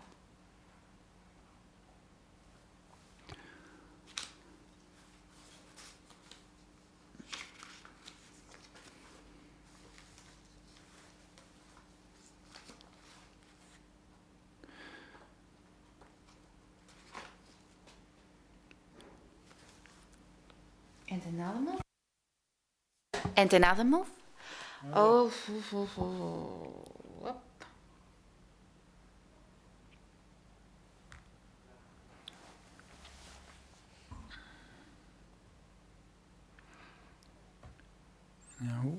White has got access to both the H8 and A1 corners.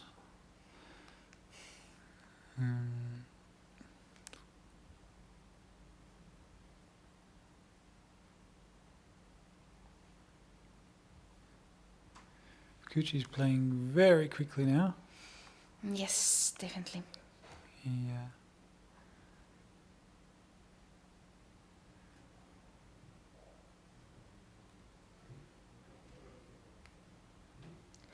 Well, some people on the live Othello say that it is hard for White. Others say that I think it is balanced. The Joker says now Fukuchi is great. I think we can agree with that. Well, yes, I agree with that too. But okay, we cannot neglect Takanashi. They are both great. Yeah. But how you can choose between such good players, such great players? Perhaps if there was some kind of game they could play against each other and we could see who won it. Yes, no, I'm telling. Yeah. Who would be your favorite one? Tough question. You don't want to express on that, I guess. But asked me about it earlier in the game when. But right now there's 7 moves left. They'll probably be happening quite quickly. It's probably a good idea to keep our eyes on this game. Mm-hmm.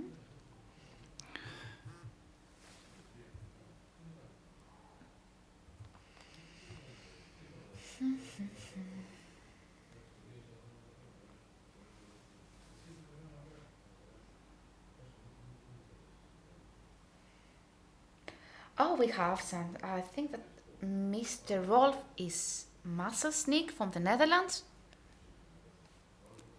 This is how, okay. Hello, Muscle. Hello.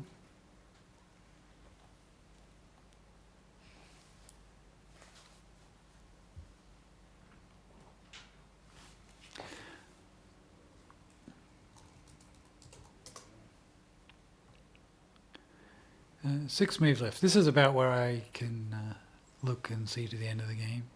Oh, he played, just I missed that.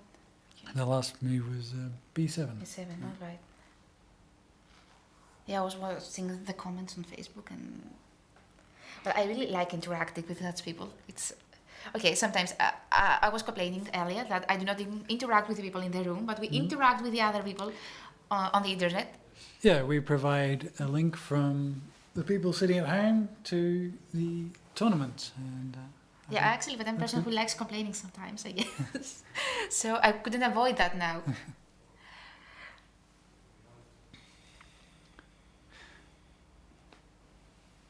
So if you've got any questions about what it's like here at the tournament venue, what it's like during the tournament, send them to us during the next round, and we can have a chat about them.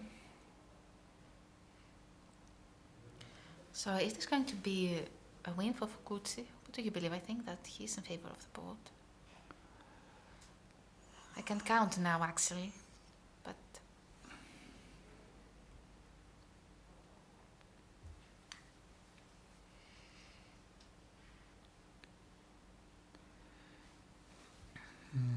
I think somebody might have been winning their 10 euros. Mm-hmm.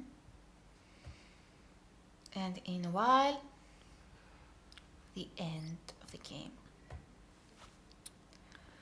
And that is 32-32 draw. Ooh. That was tough. Yeah. So we couldn't choose who was the best now. No. So you have to send me another criterion of that. Oh, look at his smile. I look at those eyes. Just... he says that, he explains that.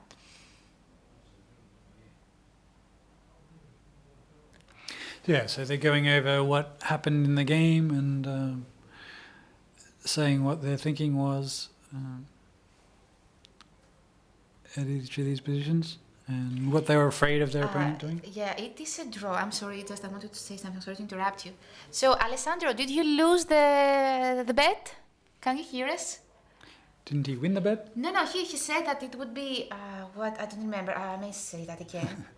It's early on the comments, so I see that I'm going to check that. But I don't think that he bet that it was a draw. Where it is, that's the moment. So we're going to be having those two players up here in the studio for an interview as soon as they pack up and come up.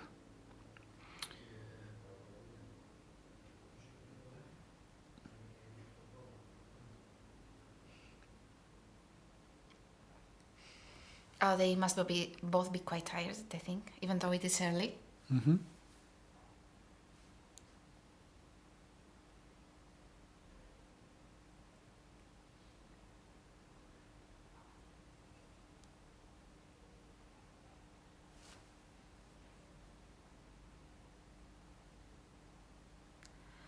Oh, maybe we have also an overview from the room, please.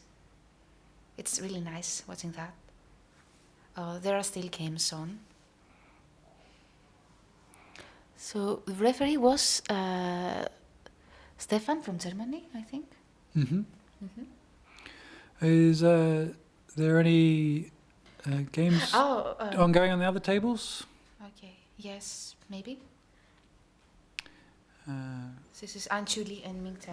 I'm sorry, just to add. Yeah, actually, Alessandro won the bet. He betted that 10 euros on the draw. Who has to give that 10 euros to Alessandro? I think I heard you agree to that bet, yes. Christina.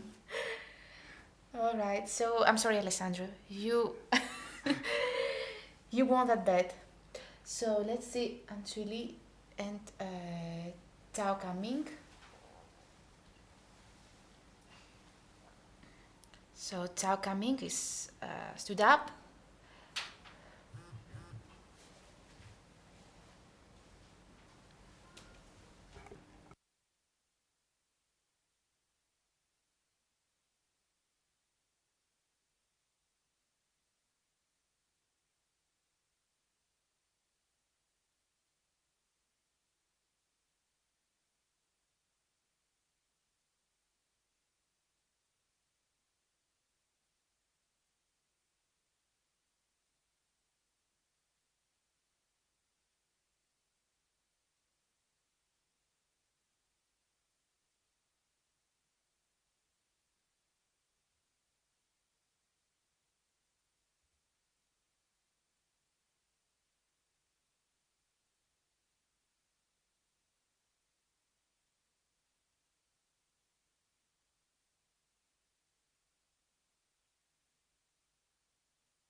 Yes.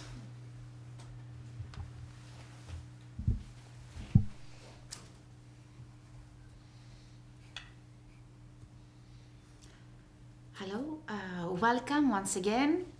We are in the studio Othello. We are going to have an interview from two great players, from two Japanese players, two young really players. And that was a draw, so we couldn't say who was our favorite one. It was really difficult to describe that. We were wondering who's going to win. Alessandro Di Mattei made a real good prediction. He said that it would be a draw. But we have some questions from the audience actually for you. And I'm going to address my first question to the little one, Fukuchi. So, Fukuchi, what is your secret to be as good as you are in such a short time? And how did you prepare for this tournament and not get overwhelmed, assuming that this is also your first time in Europe? なんかその強さの秘訣っていうのはありますか？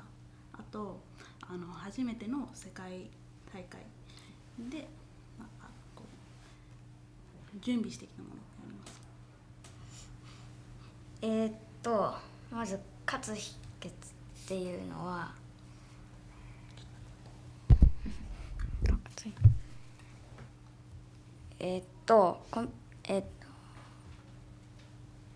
コンピュータ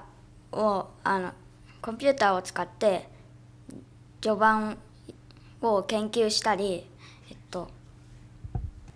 コンピューターと対戦してその後どこが悪かったかを検討することです。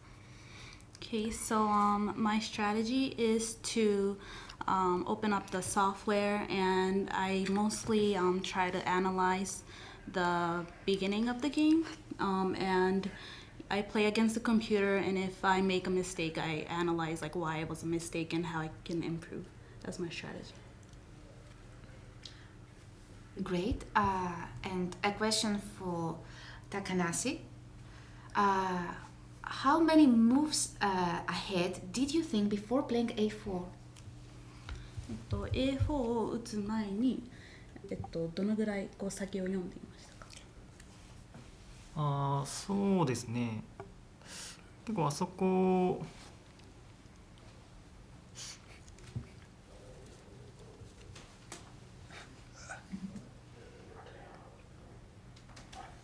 Yeah, we have both set it up. とA の4以外だとちょっと B の2だと多分偶数理論にはまってしまって、で A の4を深く読んでいて、もし A の4もダメだったら B の7に打とうかなと思っていたんですけど、ある程度展開を見通してみて、ちょっと黒いけるかなぐらいなことを、結構本当にもうそうですね、何通りかは終局までちょっとざっくりですけど数えてみて、で、細かく黒にちょっと残ってるかなっていうのを確認してしました。Okay, so although I didn't count like really specifically, I was just trying to calculate how much black, like how many blacks would be left. So it wasn't an exact count, but I was able to calculate until the end briefly, and I saw that black will be a little more, so I just played off from there. Jeff, would you like to add something on that comment?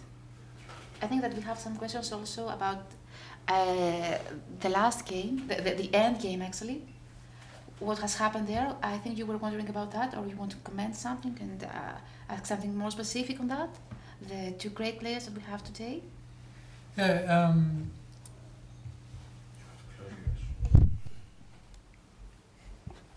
okay. You thought that you would have more black discs. Were you surprised when it was a draw, or did you think there was a mistake since after that? さっきその数えてて黒がちょっと多いかなって思った時に最終的に引き分けだったことを見て、それちょっと驚きがありましたか？そうですね、ある程度その終局まで読んでいたうちの一つの展開になったんですけど、7個空きでちょっと白の手を一つ見落としていって、でそれでそこで数えてみたら引き分けになったので、そうですね、どちらかというと驚きというか見落としてしまったなという気持ちです。Okay, so I was kind of expecting that draw is possible, but there was actually a move, a white move that he didn't get to. 6空きですね。6個空きで見落とし Okay, so where there was 6 spaces left, there was actually a white move, and he wasn't really calculating on that. And so, even though he kind of expected the draw, when it actually happened, he was a little surprised.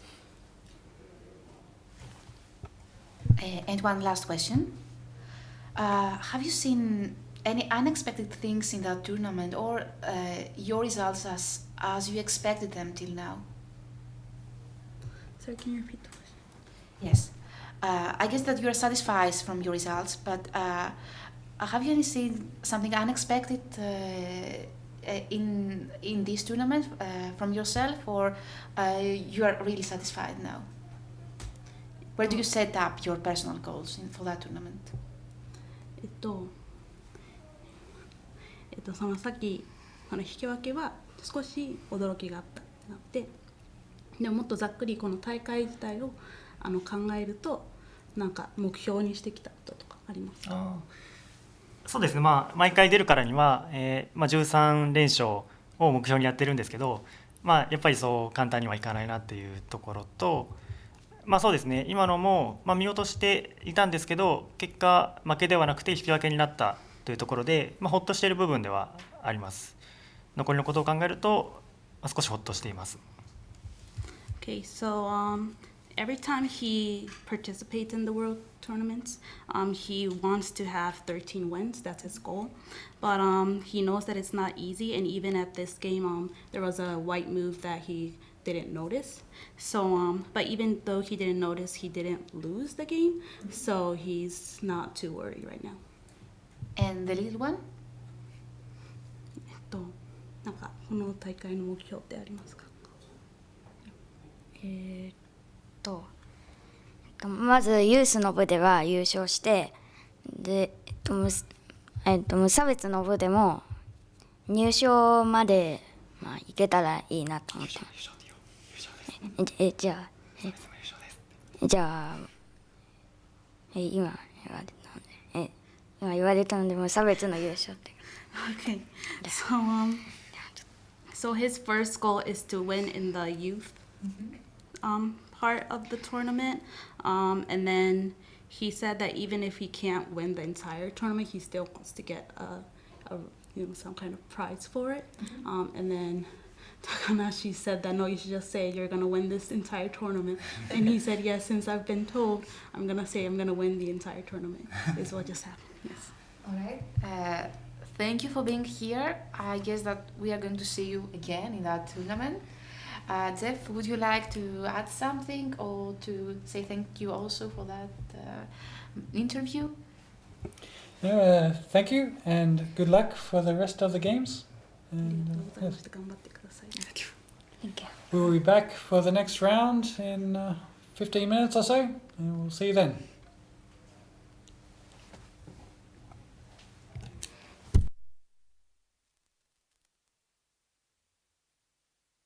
Get ready for Othello, the ultimate game of strategy and skill. Go head-to-head in a battle of wits. Think quick, trap their discs, and claim the row. Hold your nerve, take a chance, and turn the game around. A minute to learn, a lifetime to master. Othello from Ideal.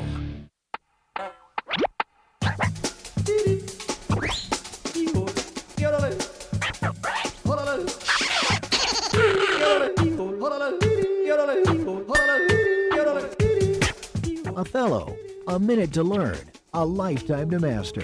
Now launched in India by Fun School.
Get ready for Othello, the ultimate game of strategy and skill. Go head-to-head in a battle of wits. Think quick, trap their discs, and claim the row. Hold your nerve, take a chance, and turn the game around. A minute to learn, a lifetime to master. Othello from Ideal.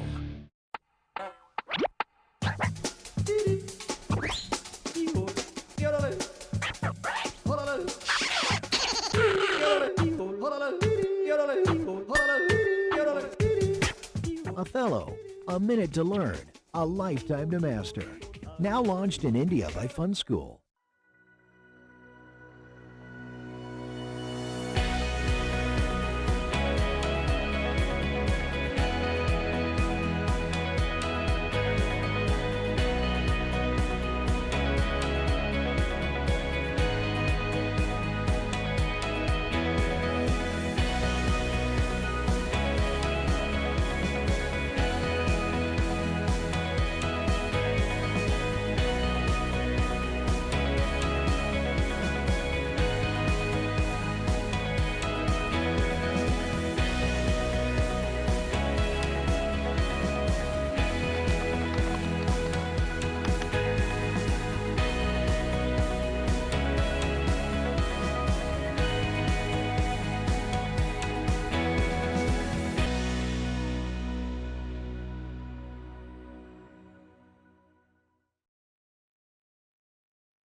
ready for Othello, the ultimate game of strategy and skill. Go head-to-head in a battle of wits. Think quick, trap their discs, and claim the row. Hold your nerve, take a chance, and turn the game around. A minute to learn, a lifetime to master. Othello from Ideal.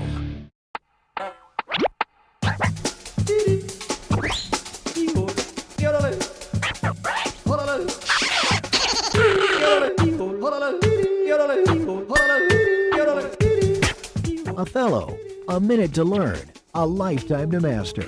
Now launched in India by Fun School.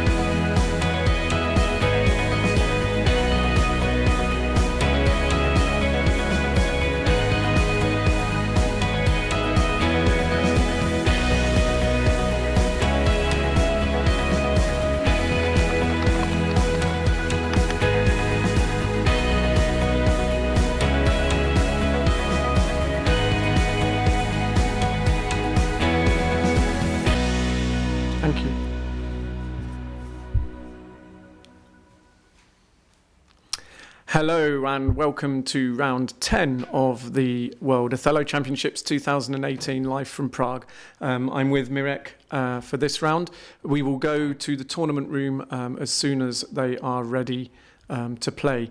The feature match that we have for you today, if you look for the pink on the stage, that will be Ben Seeley, and he's playing Piyanat Aunchulee, who is at the moment the only unbeaten player in the tournament. Mirek, would you like to just give us a kind of rundown, because we're getting to the business. Oh, they've already started. Let's catch up with that first.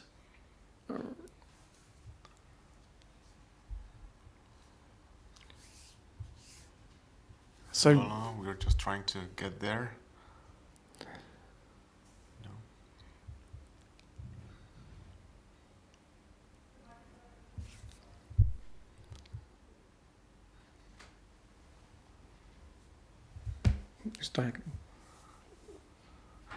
Well, they have started and we didn't catch it yet to give you the proper analysis, but we will try to catch up and give you the proper analysis in a while. And in any case, on the screen we have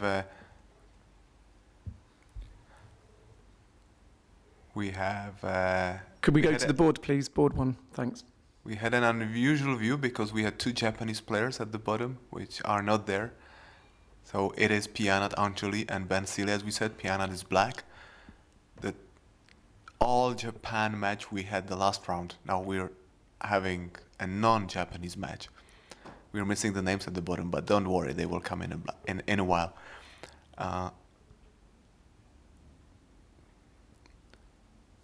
Ben was now thinking about the move for a while, because Ben is typical to think about his moves in the openings. He has such a wide range of openings that he just chooses from his memory and from his repertoire.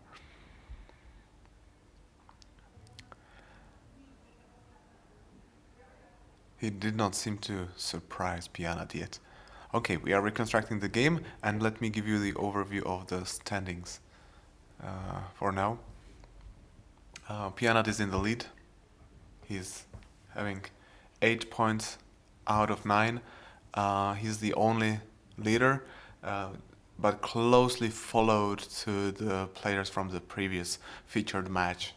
Keisuke Fukuchi and Yusuke Takanashi both on 7.5 points. So this seems to be the top trio right now. We have more players with 7 points: Michele, Borassi, Ben Seeley, who we are looking at, and Takuchi Kashiwabara, who I don't remember whether he was in the top, in the top ever before. But Takuchi Kashiwabara is a typical second day player, so we shouldn't be surprised if he still comes to the top board, number 1, and we see him play today online.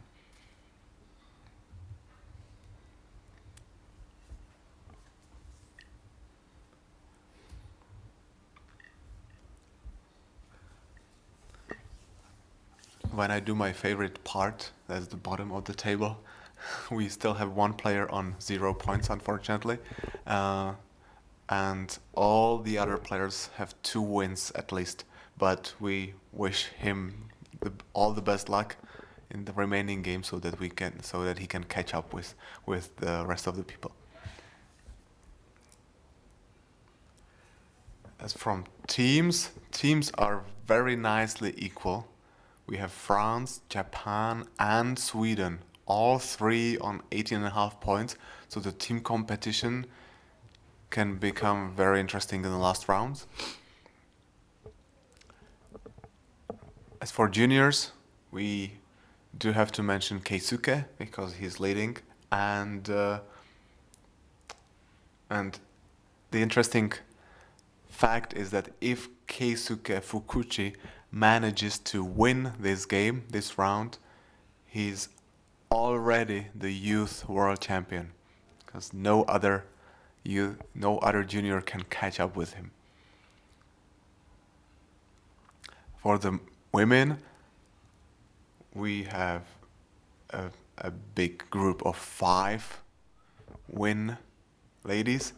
Jiska Helmes from the Netherlands, Velma Fu from Hong Kong, Yoko Sano from the USA, and Nida Pattarakul from Thailand. They all reached 5 wins so far, and there's Misa Sugawara with just 4.5 right behind them.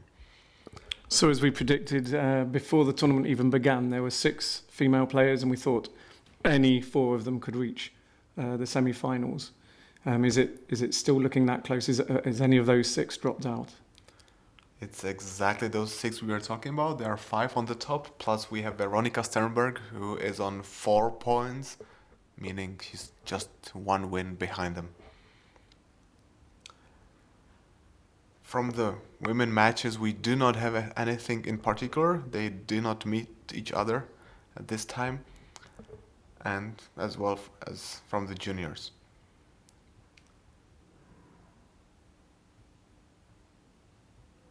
We have an interesting match guy against with Mark Plowman against Micky Shifman. So I think Micky might just have a little bit too much experience for Mark there. Micky was the runner-up last year in the junior championship, but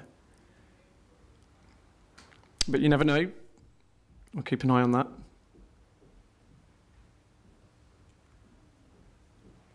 Mark has already got 3 points, which I believe is the top score for a British junior so far, with 4 rounds left to play. And 4 rounds left to play, so he's got bigger chances to reach 4 or 5 even. But Micky Shifman is on 3.5 only. That's not a huge difference among them. Actually, the second junior right now is Felix Joignet. So let's see if he keeps the pace. What's interesting about the game, we will reconstruct it and be able to bring you an analysis as well, but what is interesting about the game on the feature game between Piyanat Aunchulee and Ben Seeley at the moment is that it is rare that you will see Piyanat thinking this early. And it's an indication of their 2 styles. As Mirek was saying, we've seen Piyanat in several feature games, and he plays his openings a long way. He knows them a long way. He knows the strategies that are going to follow from them. Ben is much more free. He knows his openings. He knows the strategies behind them, but he's not afraid to vary them and to throw his opponent out of book. And I'm pretty sure that before this game, Ben would have been thinking, I don't want to go too far down one of Piyanat's lines. I will do something a little bit different and get him thinking early.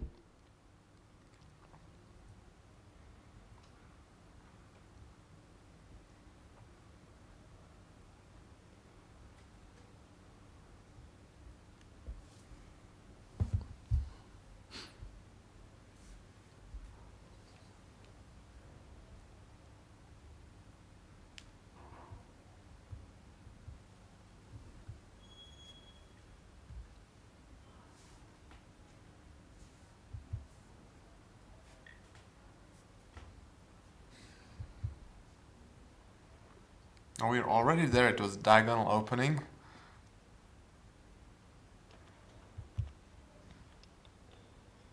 Which Ben has been playing a lot in this tournament. So, to give you a brief idea, move 1 is the same. There's 4 options for black on move 1, but they are all rotationally symmetrical, so it doesn't matter where you play, the board is essentially the same. There are 3 options for white at move 2, and they are imaginatively called diagonal, parallel, and perpendicular, depending on the shape that white makes with the black pieces. Normally, in top games, the parallel is not used. You will see it occasionally. It's not considered as good as perpendicular and diagonal. Perpendicular and diagonal seem to come and go in favour, but you will always find both of them played in a top tournament.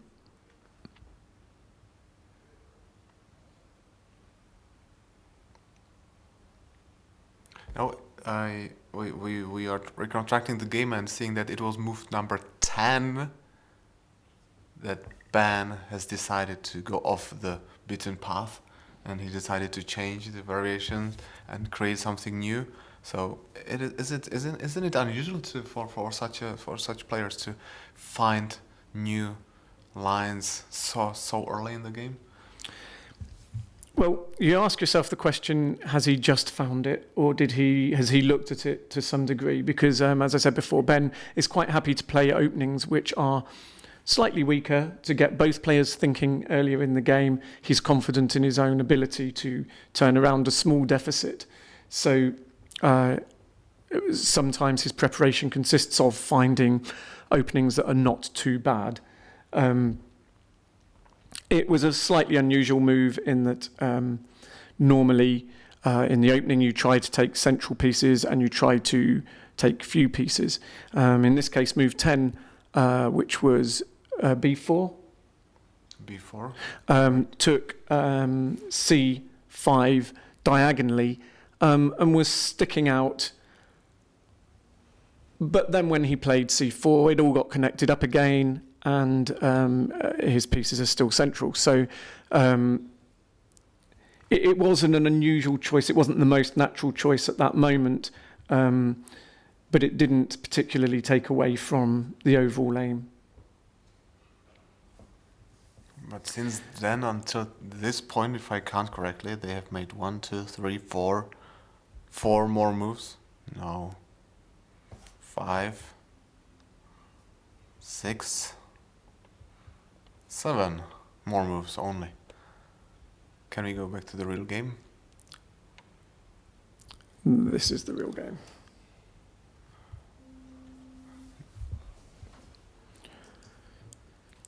Now we're there in the game, and we're having E1, a nicely unusual move. And I have noticed also in Ben's games this year, he's been doing this kind of thing a bit more, where I'm not quite sure how to describe it, but it's sticking out a little bit more than normal, but it's doing it in such a way that it's still trying to dictate where his opponent can and cannot play. It makes it difficult for the opponent to choose his moves. It looks like Black's position is more compact. It is going to work out well, but he doesn't have any immediately good moves to take advantage of the white sticking outness. The black piece at D3 can get in the way of a lot of otherwise decent moves. And so I think Ben was deliberately leaving that there. And I do wonder if this is prepared by Ben or whether it's an XOT style of play where yeah, I think it's an XOT. So by XOT we mean there's a variation of Othello that's become more popular in the last few years, where a computer decides a position 8 moves in, which is equal or relatively equal, and the two players play from that position, and it can throw up some very interesting positions because, for example, where no player would play an early X square, the computer can find 8 moves where both players have played an X square. So it's still level, but you'd never get into that position naturally between 2 top players. And so I think when we say Ben is kind of playing with a bit of XOT style, what we mean is getting both players out of book early in a relatively equal position, and then making up the strategy as he's going along, not having a plan from that's pre-prepared, but a plan, but understanding the game well enough to create a plan as the position unfolds, depending on his opponent's moves. And the opponent's moves are not going to come early because Piyanat is just out of the book and he needs to create. So now we're seeing an interesting game because Piyanat will have to create. Yeah. No learned or memorized line. He's just becoming his creativity. And now the G5 move, for example. Why G5? Why not B5? There was the second side of the board he could have opened just as well as he opened this one. So that's the decision making he needs to make. He needs to do now. And he needs to be thinking about what the subtle differences are between those 2 moves and how they're going to affect the long-term game. And it is interesting because Piyanat is such a wonderful preparer of his games that seeing him in a situation where he has to be creative, because he prepares so well, sometimes he's accused of not being creative. I don't think that's true. I just think that if you can use a little energy doing something that you've prepared, why would you put lots of energy into being creative in a long tournament? And I think when push comes to shove and he finds himself in an unfamiliar position, he's very, very capable of forming good strategies and playing good moves. And this is one such instance where he's going to have to do that. It's worth pointing out that as far as we can make out from the recorded games that we've looked at, Piyanat has a good record against Ben. The games that we found, there were 2 games, and Piyanat has won 2, both of those games against Ben. Which tournaments were they, Miret? They only met 2 times in a walk, and that was 2013 in Stockholm and 2016 in Mito. And Piyanat won both of the games, but with 2 different colors. So right. He's beating Ben with either black or white. It's interesting that the 2 players only met in Stockholm walk for the first time in 2013. By walk, obviously, we mean the World Championships. Thank you. That's useful to say and helpful. They never had a chance to meet probably anywhere else. They're from 2 different continents. Yeah. Where else would they be able to play then? Well, Ben does travel a bit, but I think it's normally to Japan. Mm-hmm. Whereas Piyanat does not travel too much, as far as we know. Does not play outside of either the World Championships or Thailand. Oh, it's amazing. He's still able to keep his great shape. So, what's going on the board? It's Ben's move. That's white. He doesn't really want to, he wants to avoid flipping D3, sorry, because that is the piece that's getting in the way of some of Piyanat's good moves. But where else does he play? He can try H5. Yeah, which would seem to be consistent with the way in which he's thinking at the moment, where he's pulling out edge pieces and not leaving any immediate good moves. Okay, he's played H6, which has a very natural response. So he's obviously probably thought about he will have thought about what's going to happen after H6, H4.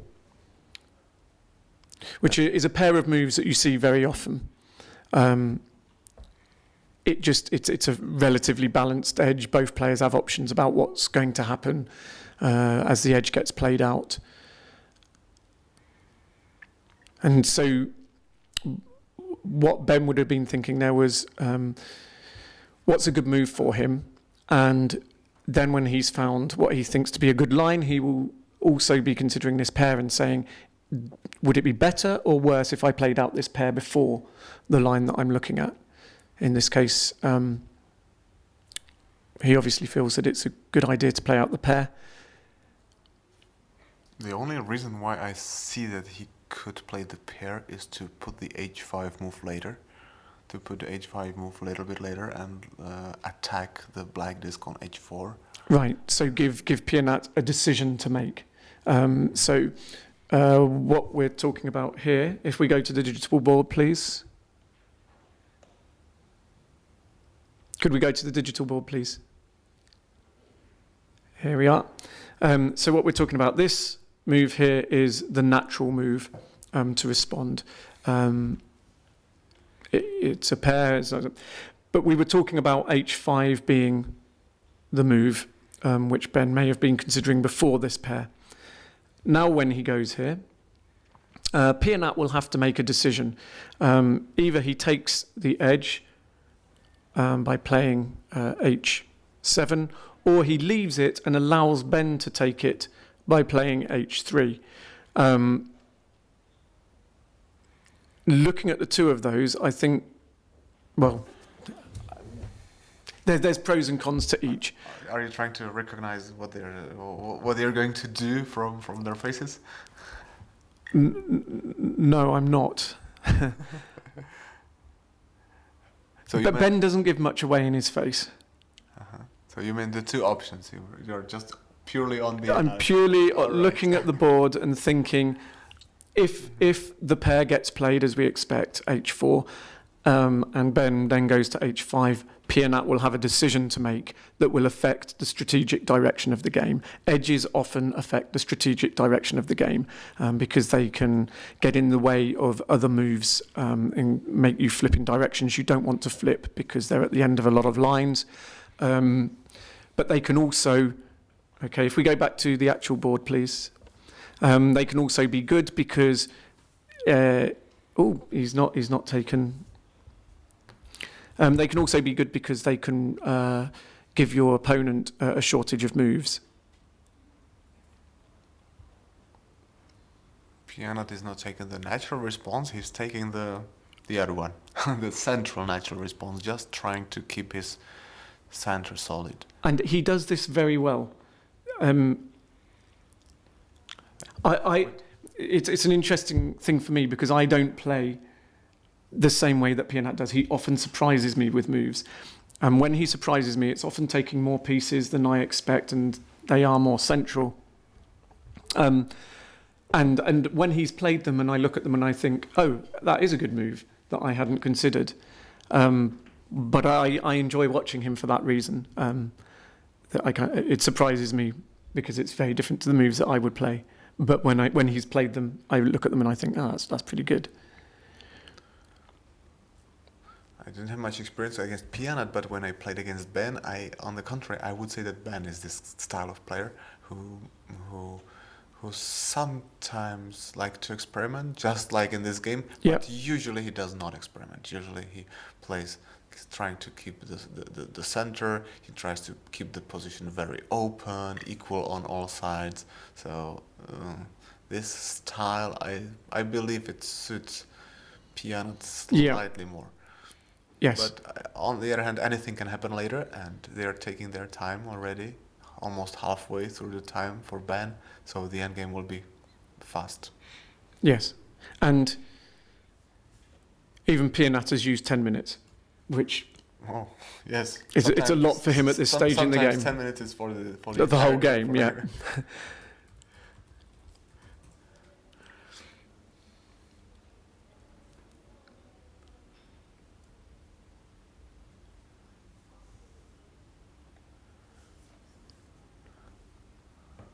Does Ben look like sleeping? Well, it's his move. Exactly. So he's looked at something on the board and he's thinking about it. Trying to project the board in the head and seeing the moves in advance.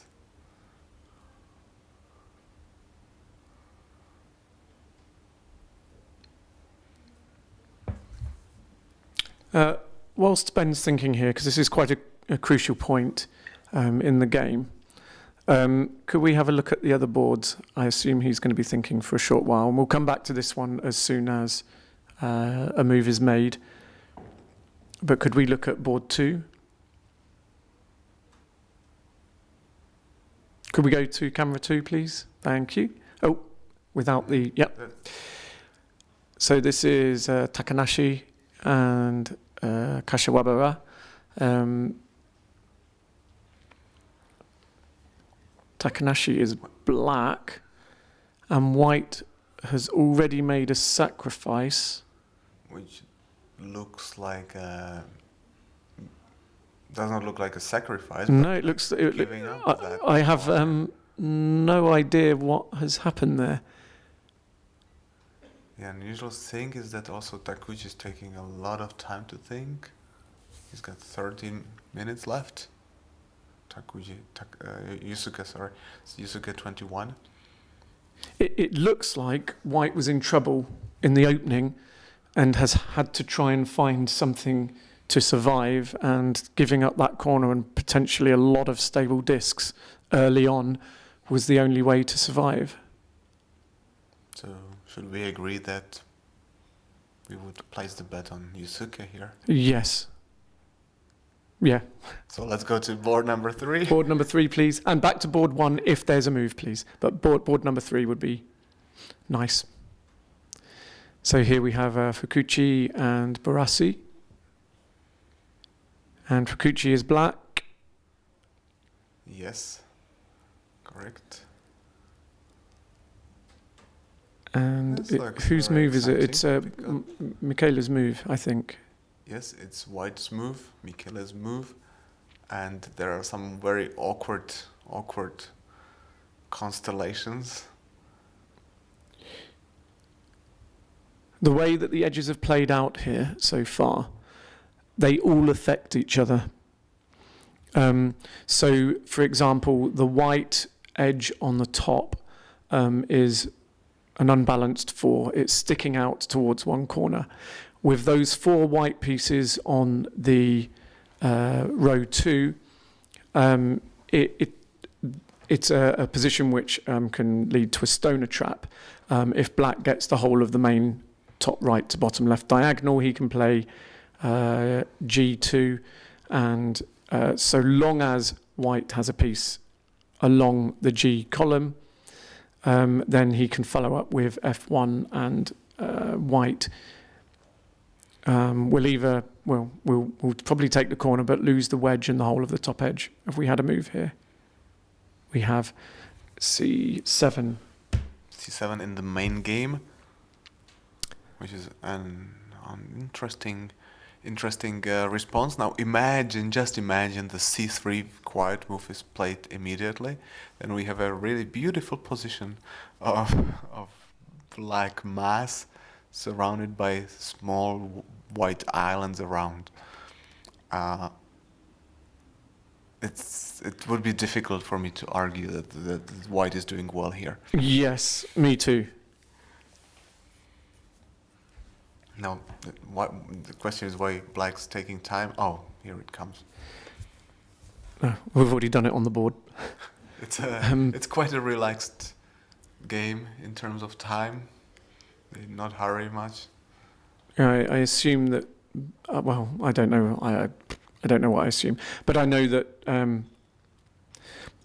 when I've played Ben in 5-minute games online, he says to me afterwards, "I always get into trouble against you," and then I always respond, "Yeah, but then you always wiggle out of it and win anyway."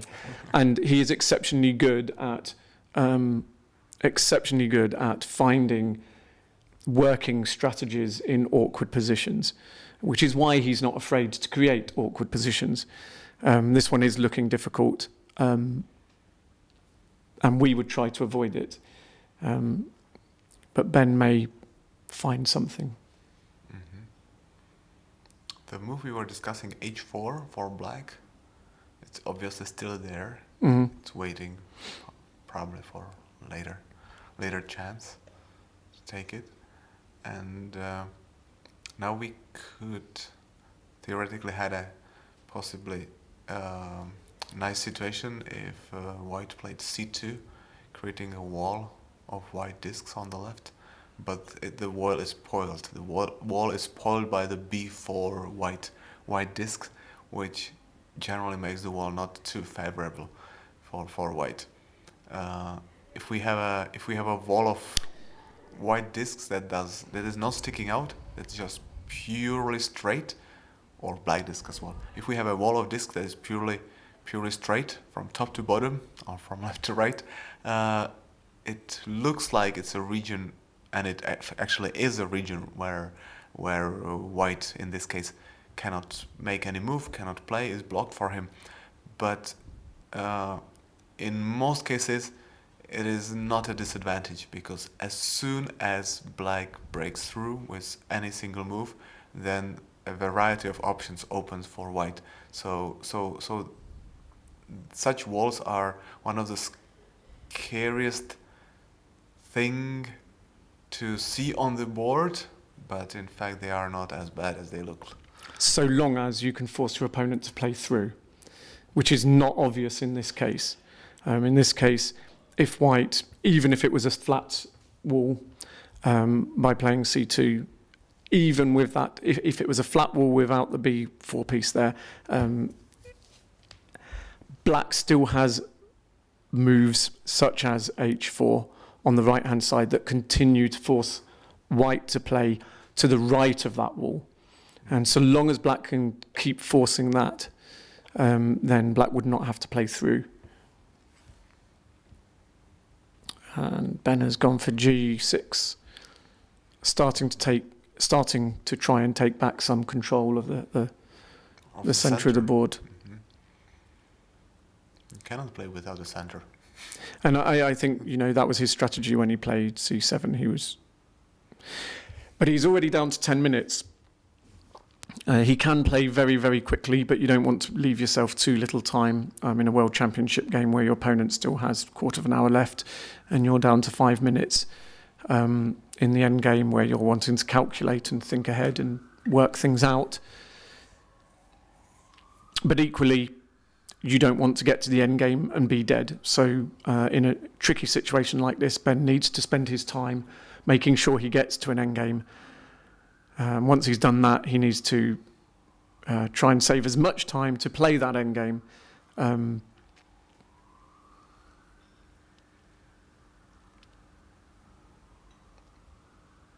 Because otherwise it can end up like yesterday's game. I remember we were watching and seeing where Piyanat was playing against Michele, and Michele was running out of time. He had the last seconds left for his endgame, yet he created a fantastic trick, created a move for himself where Piyanat couldn't play, one empty square on H column, but it didn't help. Piyanat had enough time to see through it and just react calmly. Yes. If both players were short of time, then something like that can cause something to happen in the end game. And Piyanat has always got time to think at the end. Now, what do you think about the, possibly not now, but generally about the b8 move? Oh, okay. Well, Piyanat seems to think it's pretty good. And again, this is when Piyanat was playing Fukuchi earlier. He had this edge, and we were saying that gives a lot of options for white about how to play that edge out. But he's not afraid to play it, and it's not obvious how white should play it out or could play it out. But it does give options, and where you give your opponent options, that you have no control over. It can become important later in the game because whatever strategy, whatever tactics Ben needs to implement, he can use that edge to achieve something like cutting a diagonal or... That's what we call the unbalanced edge. Yes. Correct?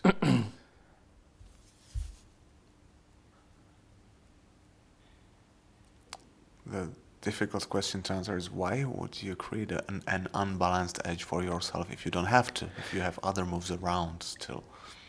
Sure. And the reason is because you feel that you're getting a move for nothing. And in fact, if you look at the board as a whole and you don't think about individual tactical things, you can see that white has got lots of the outside pieces and not many choices. So Piyanat is saying, I'm going to limit your choices. If I can make all of your choices on the bottom edge, then you're going to be forced to play it out, and then we'll carry on from there. I really like this move G3 because there are various ways how to poison someone's move, and this is a very nice, neat way how to poison the C2 move. It's not really poisoned, you can still go to C2, white could still go to C2, but black would have a nice reply to G4, so white decided to do something else instead.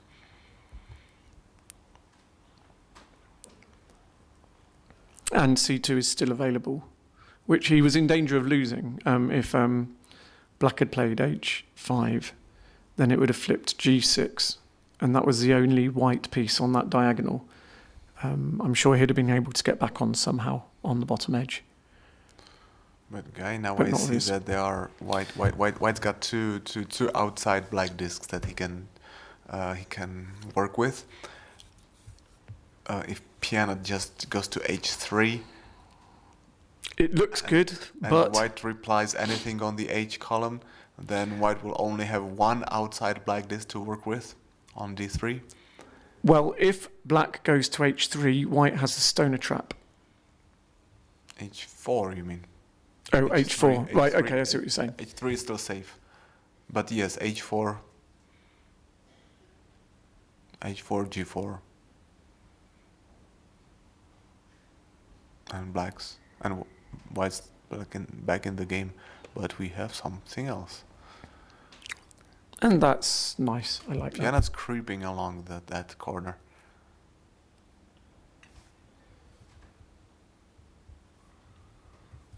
First B8, then B6, now he's planning to go to B5 for sure. So working with his bottom edge, Piyanat is trying to limit Ben's moves. So Ben's still only really got those two outside discs. I still have a feeling that Piyanat just poisoned the C2 move again. Because after the C2, Piyanat's got to move to B5 without flipping diagonally. Right. So. But then A5 doesn't change the position much. I agree, but I think there's a... I'm not sure I'd use the word poisoned there. So when we use the word poisoned, what it normally means is that you've got a move that would normally be a good move, but when you check the pieces that you flip, you have to flip in another direction because you've got another piece at the end of another line in another direction that you don't want to flip. And so players are always thinking about the discs that they're putting down, the discs that they're flipping, and whether they get in the way of other good moves.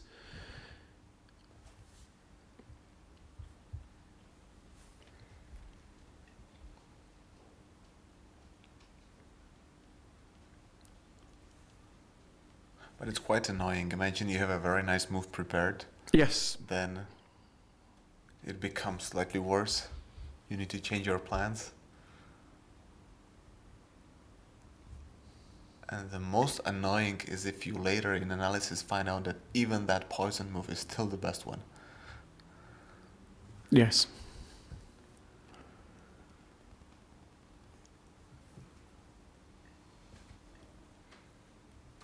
And so what black would like to do now is keep pulling towards the bottom corner.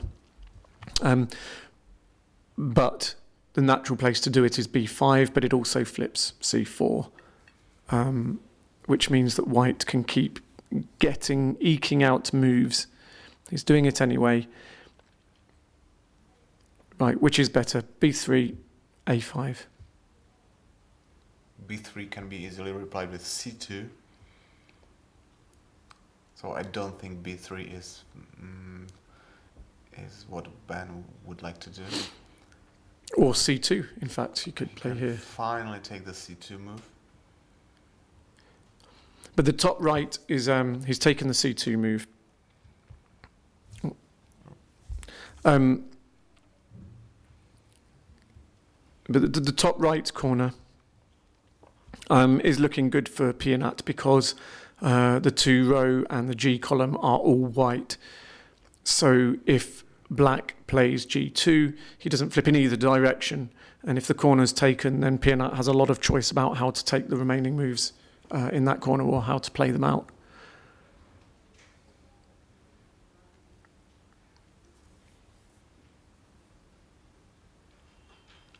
Now I assume Piyanat should take the b4 disc, flip it. b3, a3, maybe. Yeah, I don't think Ben would have played c2 without that being available. Whichever of a3 and b3 Piyanat plays, Ben can play the other and keep pulling.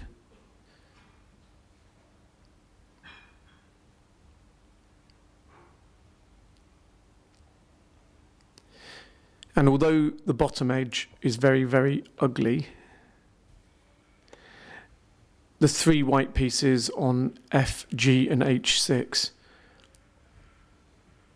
make it a difficult edge to attack properly because you can't sacrifice against it, or white can't sacrifice against it.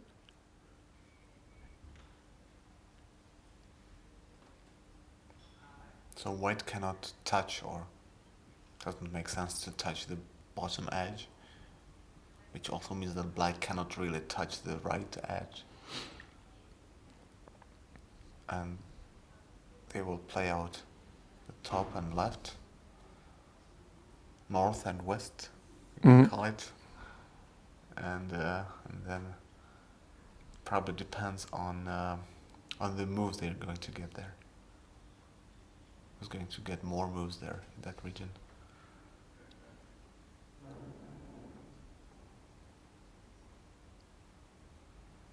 I think black's bigger advantage is that he can still do anything what he wants to with the top edge. He can use it for d1, he can use it for g1. And the g1 move, by the way, it flips even the d1 move, it flips the central disc. Which brings the top left to bottom right diagonal into play.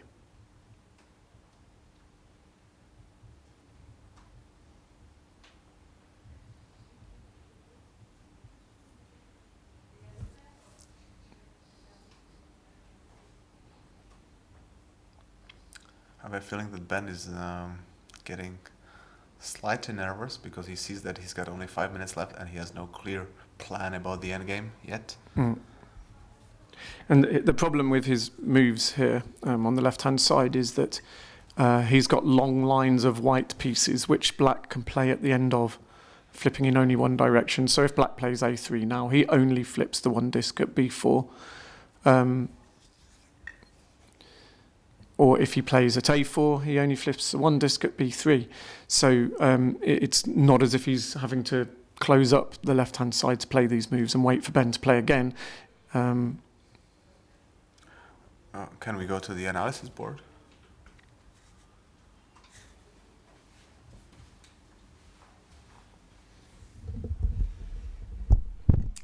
Great. Here you were mentioning a4, right? Move.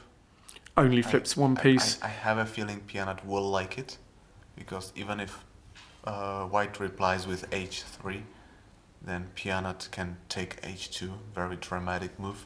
But Ben loses access to d1. Exactly. access to d1, b1, b2. All the moves are bad for white now. And we have the a4 move played, yes. Yeah. So now the position for white is very, very difficult. Even though black has two unbalanced edges, one stranger than the other, then white has no clear choice in this position now. You can try to play a6, but then it just removes access to a5 and it seals off that the left edge completely for white. Can we go back to the game?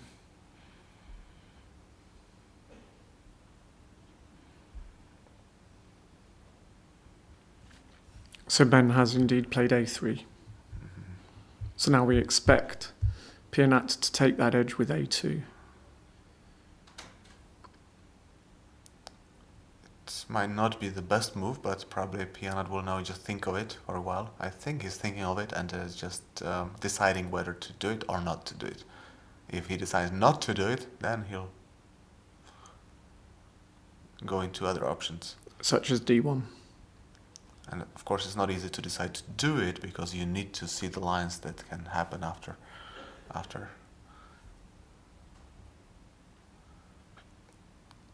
Can we go to the analysis again?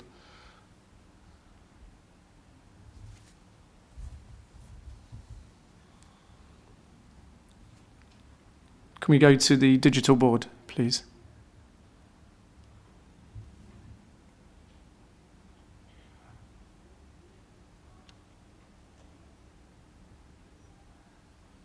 Can we go to the digital board, please? There we are. Well, it looks the same, but we can show stuff here. So, after a2, the white's access to g8 square is taken away as well, so white cannot react in that part of the board. If he reacts f8, then black can simply take the other move and not much has happened. Now, if black plays h5, black is at this moment forced to take the h8 disc, and now white has gotten the d5 disc, so he now does have access to g8, and that's a way how white can make his nice move. Prolong his misery. Piyanat is just playing the a2 move that we are analyzing, so we're still following the game. And in this position we're having right now black's turn. Black's task is to find out what to do next. He will have to make up something. He needs to gain one more tempo, probably just one more, and he's in a huge advantage. He could probably use the diagonals because it seems that he has free move on g1, for example, threatening to go to g2 in his next move, taking the diagonal. So white has to react, and he already would have to do something at the bottom. But let's go back to this position that we are in. Whether there are any other options for white. There is another option for white to take d8. I think Ben is playing a5, but let's go to the board, to the real board, to check.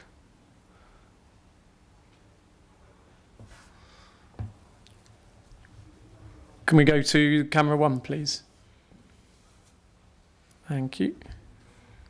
Yeah, so we did check, and a5, a6 pair is being played. Now white's only good option is g8, I believe. Oh. Or there's another option also, b7. I was about to say that just before he played it. Who thought of that? I was just about to say it before he played it. The idea here is obviously it's trying to make a sacrifice, offering black the A8 corner, and then wanting to take the wedge at A7. The reason that it's slightly surprising is because at the moment, if black could take that corner, white doesn't have access to A7 because the whole of the 7 row is black. But black doesn't have access there immediately, so we'll have to make another move to cut that main diagonal from top right to bottom left to get access, and then in that time white gets to play another move, playing out the pair of spaces on the bottom edge and trying or something else on the bottom edge to make sure he has another white piece on the bottom edge, so that when the corner is taken A8, white can move in with A7 and then take the whole of the A column. With he's got A1. to play there. He's got to play after H4, let's say. Black cuts the diagonal. White's got to play C8 or D8 immediately. Yes. Yep. Or F8. He just needs to make sure he's got a piece on the bottom, on the 7 row. There's different ways of doing it. But interestingly, if Piyanat chooses to cut the diagonal with, for example, H4, then what would have been a very natural pair to play out will no longer be a pair. Exactly. There are 2 pairs now, the H4-5 and the 8 row CD. So there are 2 pairs, but they might be played out in unusual, yes, together. And this is a wonderful example of how different strategic positions, different local positions on the board can affect each other. And you wouldn't say that. You wouldn't say that the 2 regions have anything to do with each other.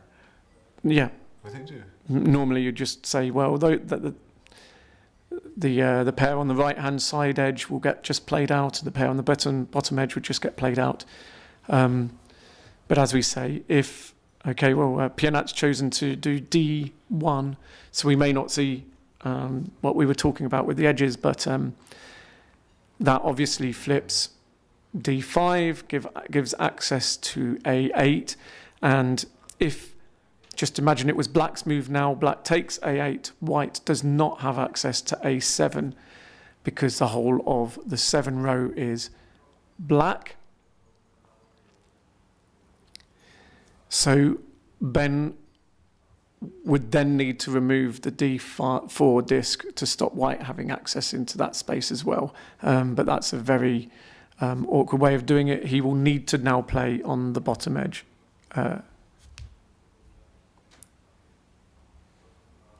So yeah, what white will now need to make sure that he has another white disc on the 7 row, so that.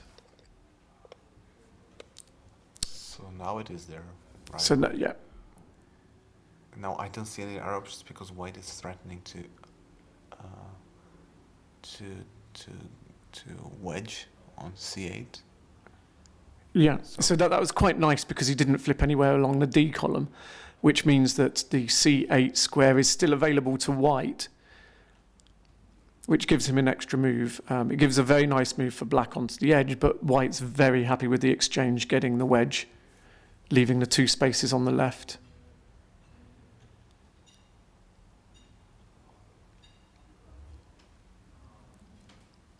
I think now it's Piyanat's time to think. Yeah, and Ben's rationally. time to eat. Well,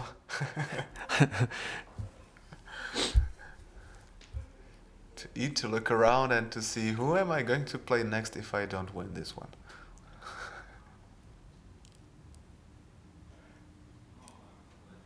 Why wouldn't Piyanat just take the corner? A8? Just take the corner, simply.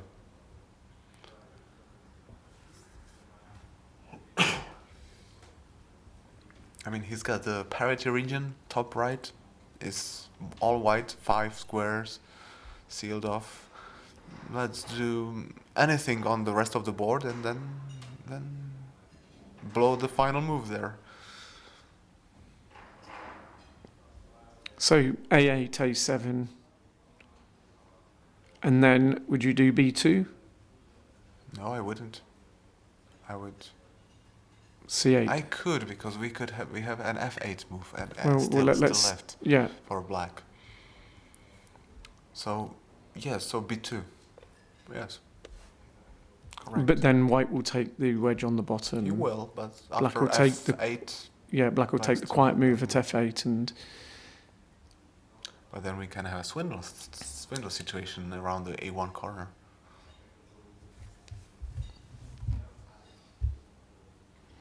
Can we go to the analysis board for a second? Although come back to this board very quickly when the moves start being played. Now we could have a nice situation if we take the b2. White takes the wedge. Black plays a move. White plays a move. Now if black simply takes the corner, we have a typical situation for a swindle in the a1 corner, and white would be winning massively here because he does not flip anything on the long diagonal, which means that here black must be very careful. I cannot simply take the corner h. Okay, can we go back to the board because they're not going to hang around now.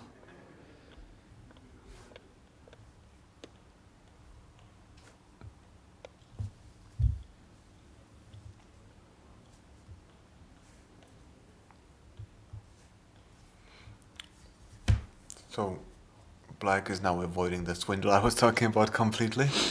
And we have a similar situation, just without that possibility to swindle. And white has slightly more pieces. And if he plays b1, he has even more stable discs. Yes, here we go.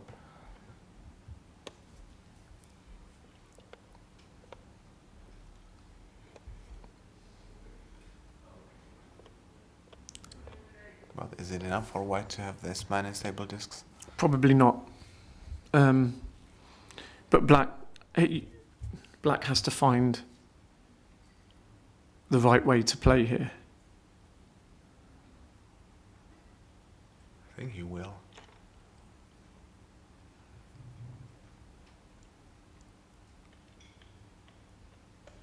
Now I wonder whether he's trying to find the right way to play or he's even calculating the discs and trying to find the best way to Ben's been throwing discs on the floor.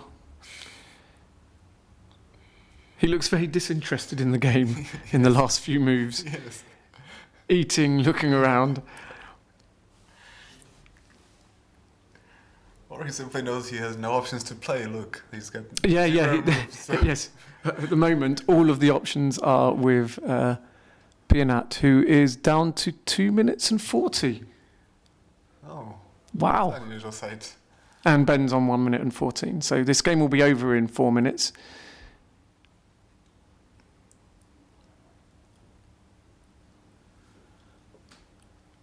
But it is very much a situation that Piyanat needs to do the thinking, and Ben will have natural responses, some of which are quite scary for Piyanat. Without reading it, I would say that there should be a win for black if he can find it.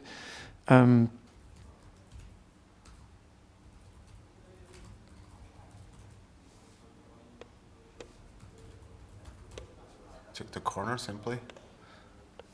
Ben putting a bit of finger grease on the clock. Now stretching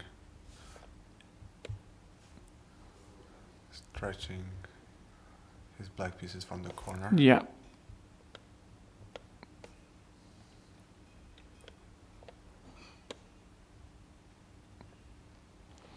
And so here's a good example of a game where Piyanat was actually out of book relatively early, but managed to find creative moves to take advantage of the position that Ben was willing to set up. So black win. And we have 25 discs for white. The end game was played out quite easily. In a basic way, Piyanat took the corner and then he was stretching along the corner, walking all the way up to the second corner and taking as many discs as possible. Very well played.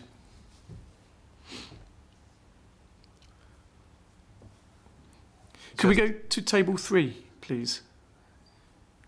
Okay, I just realized that for the whole time Ben was wearing the t-shirt 38th World Championship, which was held in Bangkok, Thailand.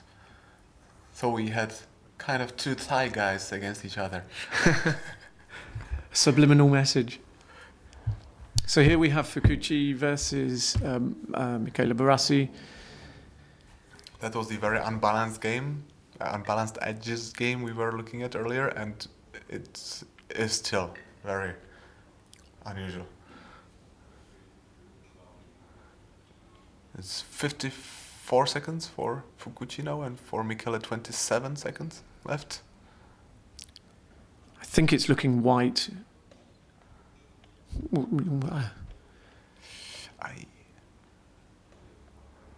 Maybe not. It's a lot of pieces. A lot of pieces to flip, but 20 seconds to go. So yes, he's managing that, and it looks very equal. No, it's black.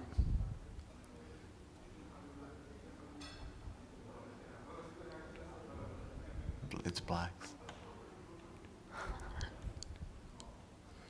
And I think that Michele had a win there. The reason he's throwing his arms in there, you can't see him. If you can see the camera of his face, that would be amazing right now. He's upset.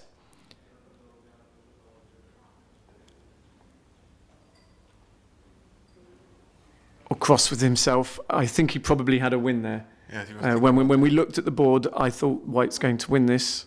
He was hesitating about the h3 move, so yeah. I think whether he shouldn't take the h7, but we didn't have much time to analyze it to see it. Yeah, he finished with like 14 seconds left on the clock or something. So when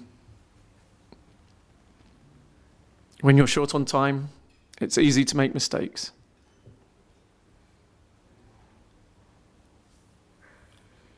Is there any game still being played? Yeah, if there's a live camera where there's still a live game, that would be great to cut to. So Fukuchi, with a little bit of luck there. The game was out of his control. So this was, I can't see who this was. It was table 4. Who was on table 4? Wow.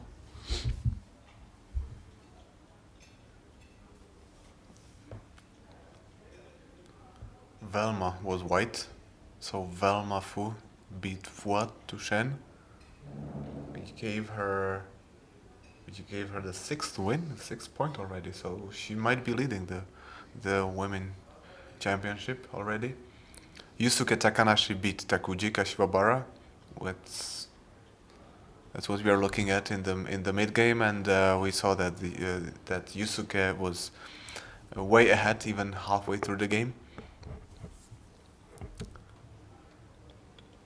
And what about table 5? Do we still have table 5 to check the result? That looks like it's over as well. And for white, Roberto Sperandio just beat Remita Stay in this game. So thank you for being with us this round. And and we're really getting towards the business end of the tournament now. And as we watch the results coming in from the next few games, this will be the point at which we'll be able to start saying this player will win the semi-finals, probably, and maybe definitely, and weighing up the options and the permutations that can still happen of who can make up the semi-final places.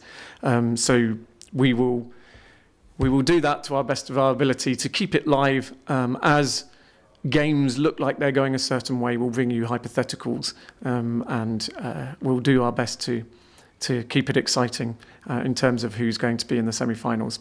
But thank you for watching, and we'll be back for round 11. We're having the lunch break right now. So after lunch. We'll come at 1:45, I believe. Okay. Get ready for Othello, the ultimate game of strategy and skill. Go head to head in a battle of wits. Think quick, trap their discs, and claim the row. Hold your nerve, take a chance, and turn the game around. A minute to learn, a lifetime to master. Othello from Ideal.